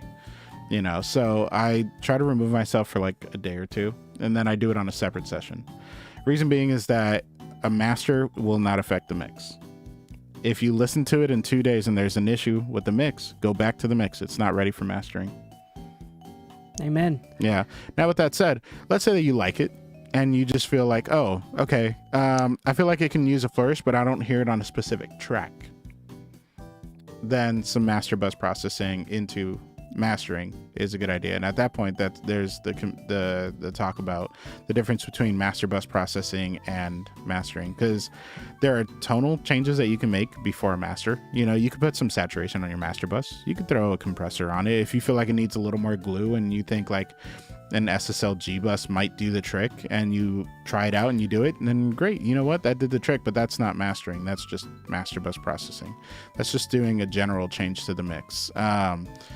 Mastering might be where you're actually going in and actually saying, you know what, I like the blend of the top end and everything. It's just a little bit chirpy together. Maybe the hi-hat and the clap snapping at the same time is just clashing with each other, but I like where each one of them is tonally, but it just, when they do it together, it just kind of clips a little bit in a way that I just don't like the way it, maybe I just don't like the way it's saturating. Maybe you put a multi-band compressor or a dynamic EQ in that range on your master track, and you know, you do just a little dip there and maybe it puts it into pocket. You know, mastering is more about the idea of getting it to translate once you listen to it on different systems, rather than it is about making it sound better objectively on one set of speakers in one room to one person. You know, that's why in my studio, if you guys have AirPod Pros or AirPod Maxes, I'm going to teach you a little trick real quick. If you use Sound Reference ID or Sound ID Reference, whatever it's called, you can set up your AirPods to sync up with the software wirelessly. You don't need a cable to plug into your interface or anything. And when you click on that profile, it automatically transmits the audio from your DAW to your headphones. So you can use Sound Reference ID, and you can use their calibrations if you want. I don't, because nobody else is going to listen to it in the real world with Sound ID Reference turned on their AirPod Maxes. But that gives me a much better idea of what it's going to sound like in my AirPod Maxes when I leave the studio, in my AirPod Pros when I leave the studio, in some Audio Technicas, some Bayer Dynamics that I have. When I go to my car, what is it going to sound like there? And the cool thing is, like, if you have a way of referencing in multiple locations, sources, I guess you could say, in your studio, that's where mastering really exists. It's about translation on different mediums, whether it be Spotify, Tidal, your headphones, your car, whatever. As much as you can reference on different sources in your studio, that's more related to mastering than, you know, the Studio A800 being on your master bus. There you go. Okay. So, what is mastering from a mix engineer standpoint, or doing it all for yourself? Honestly speaking, maybe a little bit of glue, maybe a little bit of overall EQ, but honestly, the most important thing is just loudness. And I'm gonna break some brains here for you real quick. How loud do you want your masters? The loofs. Break it down for me. Have you heard -14? Have you heard -12? Are you asking me if I've listened to a song and been like, yep, that's definitely numerically -14? No. I mean, no, I'm sorry. That was a rhetoric question here, right? Rhetorical questions. Have you heard that that's what you're supposed to do? Have you heard that you're supposed to do -10? Have you heard that you're supposed to do -9? Here's the deal. Here's my belief. And I think this goes into how to get it to sound the best, and how to make your client happy, as well as how to make the platforms happy. In my opinion, and this is from lots of experience, you get that motherfucker as loud as you possibly can without hurting it. And if that means -5 LUFS, you get that bitch to -5 LUFS. Yeah. Now, most of the time, and this is all based on like mixing skill too, because if you're really good at mixing and you've been able to do the work of properly controlling dynamics while you're mixing, it's really easy to get it. It's easier to get a mix at -5 LUFS. And this is where the skill part comes in, right? But here's the thing. Most mixes can't handle -5 LUFS. You can't handle the -5. It starts to break up. So now you Yeah. have to do -7. I actually just had to master an album where it's almost all low-end 808s booming in the mix. And it doesn't sound bad. Like, that's the vibe. It's like West Coast G-Funk style kind of stuff. But I can only get it to -10 without distortion. So at that point, like, if the conversation becomes, I want it louder, it's like, okay, are you comfortable with distorting the mix a little bit? There you go. And that you probably could have gotten louder if you mixed it, or if the mix was a little bit less dynamic, because that's just dynamics. A lot of folk songs, jazz and classic, and even folk and that kind of music, less compression. It's going to be dynamic. It's actually going to be closer to the -12, -14. In fact, with cinematic music, -14 is a great way of putting it, because you want those loud, lowy boof to be short-term -14 at the loudest. At the loudest. So that's very important to bring up. So I'm just thinking of those great drums. So I'm also thinking just like set expectations with whoever your artist or manager is. But in general, there are no expectations. You want to go as loud as possible. Literally, this is a student I had a year ago. Shout out to my boy Pixel. And he literally, we were talking about this, and he's like, the label keeps getting me revision requests. And something like that. I think that was the story. And I was like, dude, mix sounds good. I'm going to take a long shot here, and let's risk another revision to find out if all of this convoluted messages and revisions that they're asking for, which I think are ridiculous, just means louder. What I have him do is I have him send the next master like -2 LUFS louder than the previous version. Mm-hmm. Like 2 LUFS louder than the previous version. Instant approval.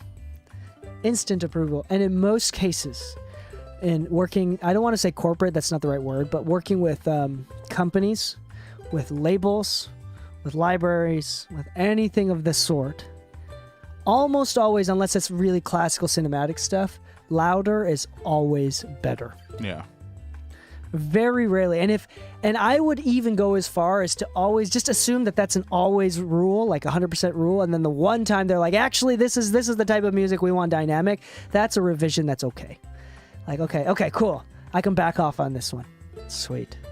But louder is always better. If you can get that bitch to -2, -3 LUFS without hurting the mix at all, which is like very rare. Like that's almost impossible. I've done -2.5, but it's because it was a metal mix. I've done -4 at I think the loudest. It was like maybe about -4.5, so it was like closer to -5. Was it kind of like one of those like lo-fi-ish kind of mid-range? It was digicore. Just like like really distorted digital. Wait, was that for Ben Dragon? No. No, I know he wanted his stuff loud. I think we were at like -6 when you were working on his. Oh really? Yeah. I don't remember. That was so long ago too. Yeah. But anyway, it was some digicore stuff. It was actually this couple of weeks ago. Anyway, I'll show you later. But yeah, this is a real thing. Get it as loud as possible. Here's the thing. This is why I love being on a podcast, and YouTube. The YouTube channel is secondary to the podcast, is because on YouTube, all these influencers and these teachers, they want views, they want clicks, they want subscribers. And in order to get subscribers, there are topics and things that you say that follow the mainstream understanding that gets clicks and views and subscribers. One of those things is talking about the truth about mastering and how to really get good masters, and then saying things like keep it at -12. For someone that doesn't know better, that's a great advice. Sure, whatever. Here's the deal. Or they want to look like they know what they're talking about, so they talk about all the DSP backend and how normalization works, and they might actually know what they're talking about. But actually, in practicality, -12 or whatever, where Spotify doesn't dock it, but you get it on Spotify, and you're like, oh, actually, it's still way quieter than everything else because nobody else gives a crap. And like the loudness to docking is actually not symmetrical all the way down. It's not uniform all the way down. Anyway, these are things that we're telling you. The great thing about being a podcast is that we don't give a shit about clicks. Do you remember? We don't give a shit about views. We can say whatever the fuck we want, because podcast viewers and listeners care less about. Anyway, go ahead. Do you remember when it was Eric that uploaded the Instagram reel of the masterclass that I did on mixing. And there were questions about mastering and about what loudness to go for. And I specifically said, there is no one loudness to rule them all. It's just whatever the client's happy with. And at the end of the day, there is a situation where for any given client, it could be one file to rule them all. You'll hear how some labels ask for deliverables like a Spotify specific mix, an iTunes specific mix, or I guess that's Apple Music nowadays. Maybe, I don't know. It's usually between Spotify and Apple that they want like mastered for iTunes and things of that nature. But I had mentioned like just focus on getting it as loud as you can, because if they only have one file to turn in, then if they're gonna dock it, they're gonna dock it. But when they go to sell that same file on a CD, or they're just sending it off for consideration for playlists and all that, and it comes out quieter because you sent them the Spotify -14 version, and they're listening and trying to consider, oh, do I want to play this in the club, but it's actually quieter than everybody else's track, they're not gonna play it. Like, unfortunately, just try to get it as loud as you can and let the docks happen. Like, unfortunately, not everybody can afford to have every alternative version. Not everybody has access to upload every alternative version to every distributor. So when people are like, oh, you have to do this for Spotify. Yeah, we get it. To be honest, to be 100% honest, the people making more money than you in the industry likely don't care and aren't really putting that as a priority. So here's the thing. There's probably a lot of like true to the core mastering engineers that may be listening, that may be upset, and that's cool. Yeah, this episode is for people that are trying to just get their records out. Yeah. Here's the thing. As long as you do it yourself, it's at the end of the day. Like, call me out, if anything. I welcome it. Hold on. I was going to say, at the end of the day, putting 1 or 2 limiters on your master bus and turning up the volume is still going to be a better master than having it go through any sort of Lander or AI mastering. Just put a limiter on it. That's all you need to do. So I actually had a client 2 months ago that sent me a record. He's like, hey, I had this song I wanted you to master. Just out of curiosity, I'm wondering if you can get it louder than this. And he sends me a master, and it has like .lander or something like that. I forget how it codes the title of the song. And I was like, oh, you use Lander? It's like, no, this is a friend of mine. I was like, they use Lander. And he's like, I don't understand. What's Lander? He got paid to do an AI master? Oh, my God. Yeah, he got paid, and his friend ran it through Lander. And didn't even bother to change the name to hide it. Yeah, so the reason this is funny to me is because, like, their one complaint was that it wasn't loud enough and that it changed too much of the mix. So I listened to the mix. It sounded fine. There was maybe like a little bit of resonance around like 1K, 1.5K, usually in those kind of like weird mid-rangey pokey tones. Just did like a little dynamic EQ and then threw a limiter on it, and comes back and he's like, dude, I freaking love it. This is the best master I've ever heard. I'm like, dude, I barely did jack shit. And that's not to say that mastering engineers barely do jack shit, but there's a time and place when you know that you don't really need to do anything. And that's part of what you're paying for. Exactly. And I think that's a great place to end the episode, is understanding that then what are you paying a mastering engineer for? Then what is a high-level mastering engineer? And a high-level mastering engineer knows exactly when too loud is too loud, when it's not worth sacrifice everything. They know how to do just enough to find the peak performance as far as volume goes, and get to the point of diminishing returns where they can push it louder, but at the sacrifice of what? And they're able to understand that. They're able to understand what the best they could do with the song and when to pull back. I mean, have you seen Mix with the Masters? There's a couple mastering engineers out there, videos that are on YouTube, and all they do is like maybe half a dB of EQ here in one spot and then an L2, and then it's done. It's done. That's it. That's all they did. A good one to watch is the Kendrick Lamar Damn one, where he's like, Mixed by Ali already had it pretty loud, so it wasn't a matter of like pushing it or over compressing anything. He's like, I just ran it through a few simple things, and he walks through his process, and yeah, sure enough, it's very simple, minute changes, which anybody that's seen my master classes know that I'm a big believer in minor changes make big results. That album was mastered under the most simplistic ways, but with such precision thought. that it made a difference. It was the thought behind it, not the amount of processing put onto it. I will say the highest earning skill in this industry is knowing when not to do something. Yeah. That skill makes the most amount of money and is worth paying the most amount of money for. That's why you notice the higher up you go, the higher up you go up the chain of mixers and mastering engineers, the less and less they end up doing. Or it feels like they sound like they do less and less and less. Even if it's super complicated, but it doesn't sound like the difference is very minute. Yeah. And that's the secret. It really is. And it takes a real sincere noob to fuck it up by doing too much. Oh, yeah. It takes a noob to do that. So don't be noobs. Just put a limiter on it, whatever. Don't do anything else. Maybe an EQ, maybe a saturation. Maybe try some things. I always recommend experimenting and finding out and bypassing it and finding out if it actually made it better. But take the time to be intentional and to learn from your intentions and to try things out. If you love this podcast, if you're a longtime fan, please go to Spotify, rate it 5 stars. If you listen on Google or on Apple Podcasts or any other platform, please rate it 5 stars and leave a couple words in the reviews. The 5 stars alone helps us, but if you leave 5 stars with a sentence, maybe 1 sentence, maybe 2 words, maybe 1 word, that's enough for us to be boosted in the algorithm, to be shared with many other people. We appreciate it. And it's because of people and viewers, listeners like you, that we get to... Sorry, I'll get my PBS voice on. Yeah. We're funded by listeners like you.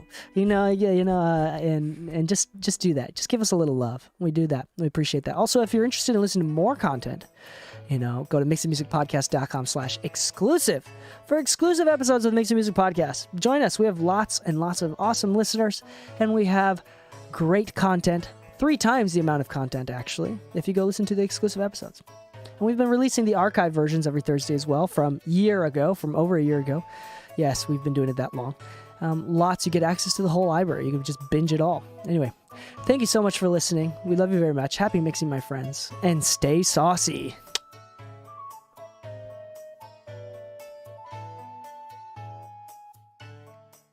Easy. Oh, yeah. All right, dude. Good to go. I just realized a flaw in my design. What's that? I need a cleaner way of hiding those once we make both ones. All right, y'all. The podcast recording is done, so we're probably going to sign off soon. Yeah. If you have any questions, hello, Retroflex Beats. What's up? Hello, TGS Ardilis. Light Good work. podcast. 2 dope episodes. Light work. Thank you. Appreciate it. Lightweight. Thank you. You know what I might do? You know what I haven't done the last 2 weeks? Go to the gym.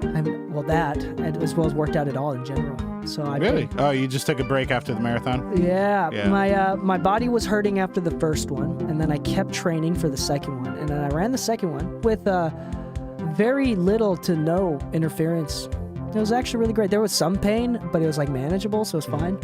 And then for 2 weeks, I decided to let all of the painful parts of my body heal for the first time in 8 months. So my ankle feels better, my knee feels better, my hip feels better, my other ankle feels better. That's my good. foot feels better. I'm pretty sure my left foot was actually like some sort of stress fracture. How's the third leg? It's better. So everything's better. So I might actually go on a run today. Kind of testing things out. I did go on a run last Saturday and a couple days ago as well. Just for a 3 mile, just a little silly thing, with a friend, and we took it really slow. That was fun. But I think I might do a serious one today. Yeah. Because I'm doing a 10K in September. I need to sign up for that. Nice.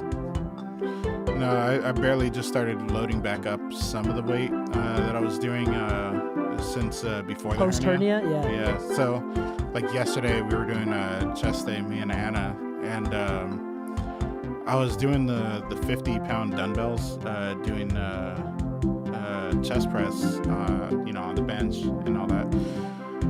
It just felt really unsatisfying because I'm I know I could do more, but I'm really tired of this recovery stage. I'm let me see. And I ended up going up to, because the last dumbbell weight I was doing before was 100 pounds per side on dumbbell press, and I just went back to 75. I'm like, okay, I'm starting to see where, like, because I took so much time away from that 100, the 75 feels like where I was at with the 100. I'm like, I need to get back to where I was now that I'm a lot more conscious of, like, how to work out, how to be mindful of the hernia and all that kind of stuff.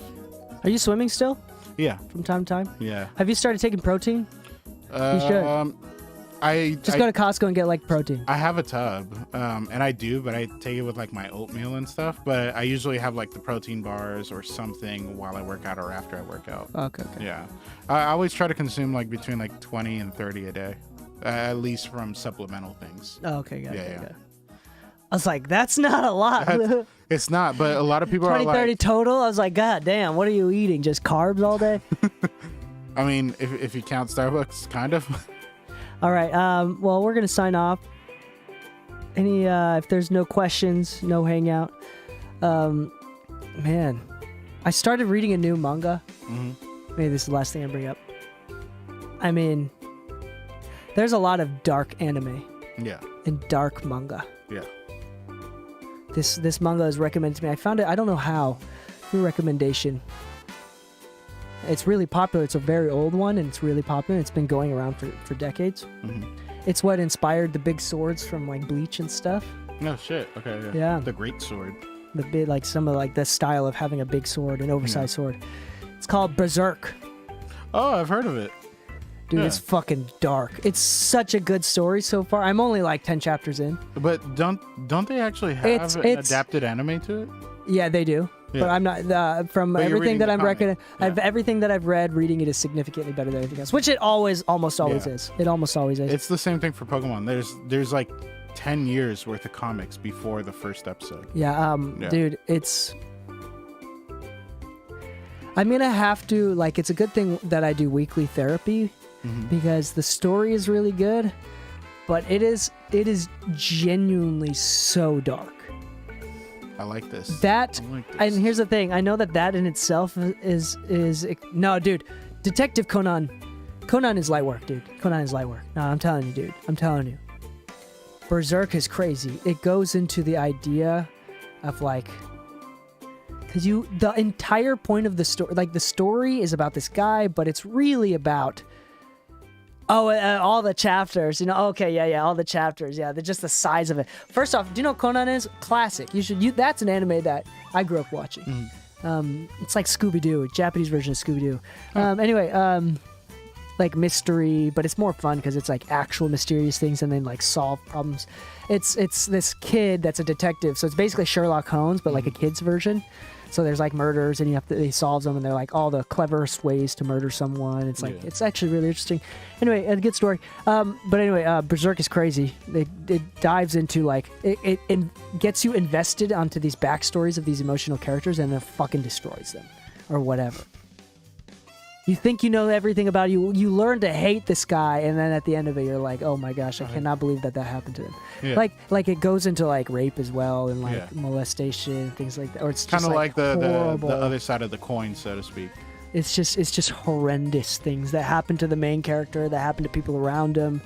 It's just unfair. Yeah. It's just it's about basically from what I can tell so far. This story is going to be about overcoming the humanity throughout all of the cruelty that the world has. It's very nihilistic. Yeah. It's very, very nihilistic. And it's such a good story, but there's something about it where it's just like you hunger for more. It's just really bad. But anyway, I'm still hoping is okay. Yeah, okay. So the detective in Conan, the story is that before, like the premise, before even the first chapter starts, or the first chapter explains it, is he's actually like a older teenage, maybe young adult detective, world renowned, the best in the world. He's like a superstar, Yeah. but he gets drugged by one of the companies, by one of the evil syndicates or whatever, and it turns him into a boy. He wakes up as like a 6-year-old, 7-year-old boy.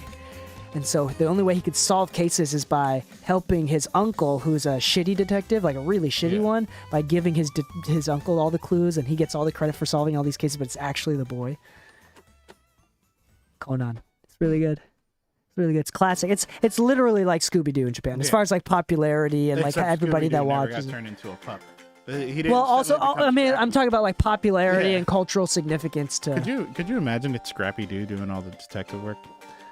I don't even know who Scrappy Doo is. Is that the little one? Yeah. Yeah, I don't think I watched any episodes of Scrappy. He's like big head version of Scooby.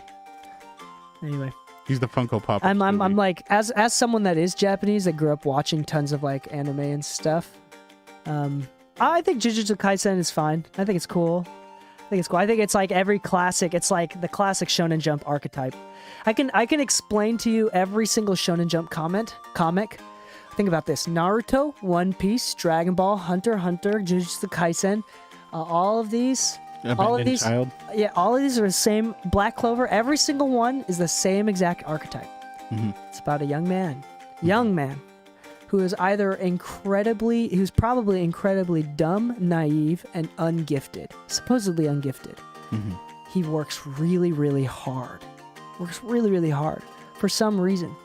He's torn apart. He doesn't have parents. But you always later find out in every single one of these stories that their parents were actually legendary people. Yeah. And then he finds out that in his genes, he is destined for greatness. Genetically is destined for greatness because his father was great. Yeah. His father is usually part of the story, some sort of mass figure that he finally reunites with at the end. And he goes through a perilous path where his naivety is oftentimes the solution to all these complex problems. It's his friendship, their friendship, and their lack of social ability that causes them to make friends along the way. That's the archetype Shonen Jump. Every single Shonen Jump story is literally that. And I can't believe it's down to the specific of they don't have parents, except you find out later that the dad was some sort of legendary person. Yeah. Which is the reason why this what seemingly ungifted, stunted young man turns out to be incredibly gifted, but just a late bloomer. I just Every like the single idea Shonen that Jump story. Goku at some point was just an ape child. Name me one. Yeah, there you go. Name me one story that is not that archetype. It does not fit into. There's not a single Shonen Jump manga or anime that archetype does not fit into. Not a single one. I guess Also, all the lead Yu-Gi-Oh? lead characters really love to eat. Yu-Gi-Oh Typically and no, Shonen Jump never did Pokemon, right? No. But Yu-Gi-Oh, Yugi's Yu-Gi-Oh is parents close. were never fully explained at all. They were there absent though. They were completely absent. And you could even the argue about, like, grandfather was like a researcher, so he was essentially like the Professor Oak, but he was like a retired Professor Oak, so to speak. But like the parents never He was existed. destined But for that because of position. the puzzle got him connected to the Pharaoh, which you could say is like, oh, because of the Pharaoh, you're destined for this. Yeah. There you go. Exactly. Some sort of destiny-based thing. Every single Shonen Jump. Yu Yu Hakusho. Okay, maybe not Yu Yu. I'm destined for a new cup of coffee. All right, I got a lot of text to answer back to, so we're gonna get Yeah. going. Anyway, we love that sort of stuff. Anyway, have fun, play some games, love yourself, take care of yourself. Also, be honest and work hard. Sacrifice for what you really want. But first, define what you really want. This is just really deep advice. Just see ya. We love you. Bye bye. Hold on. We gotta end it with this. As we always do.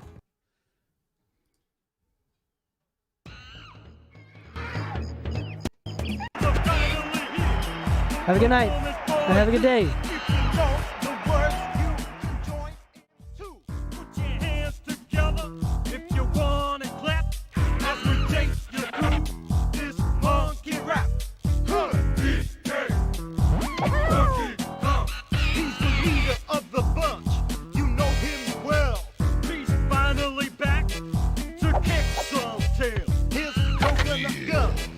Can fire in spurts if he shoots ya. It's gonna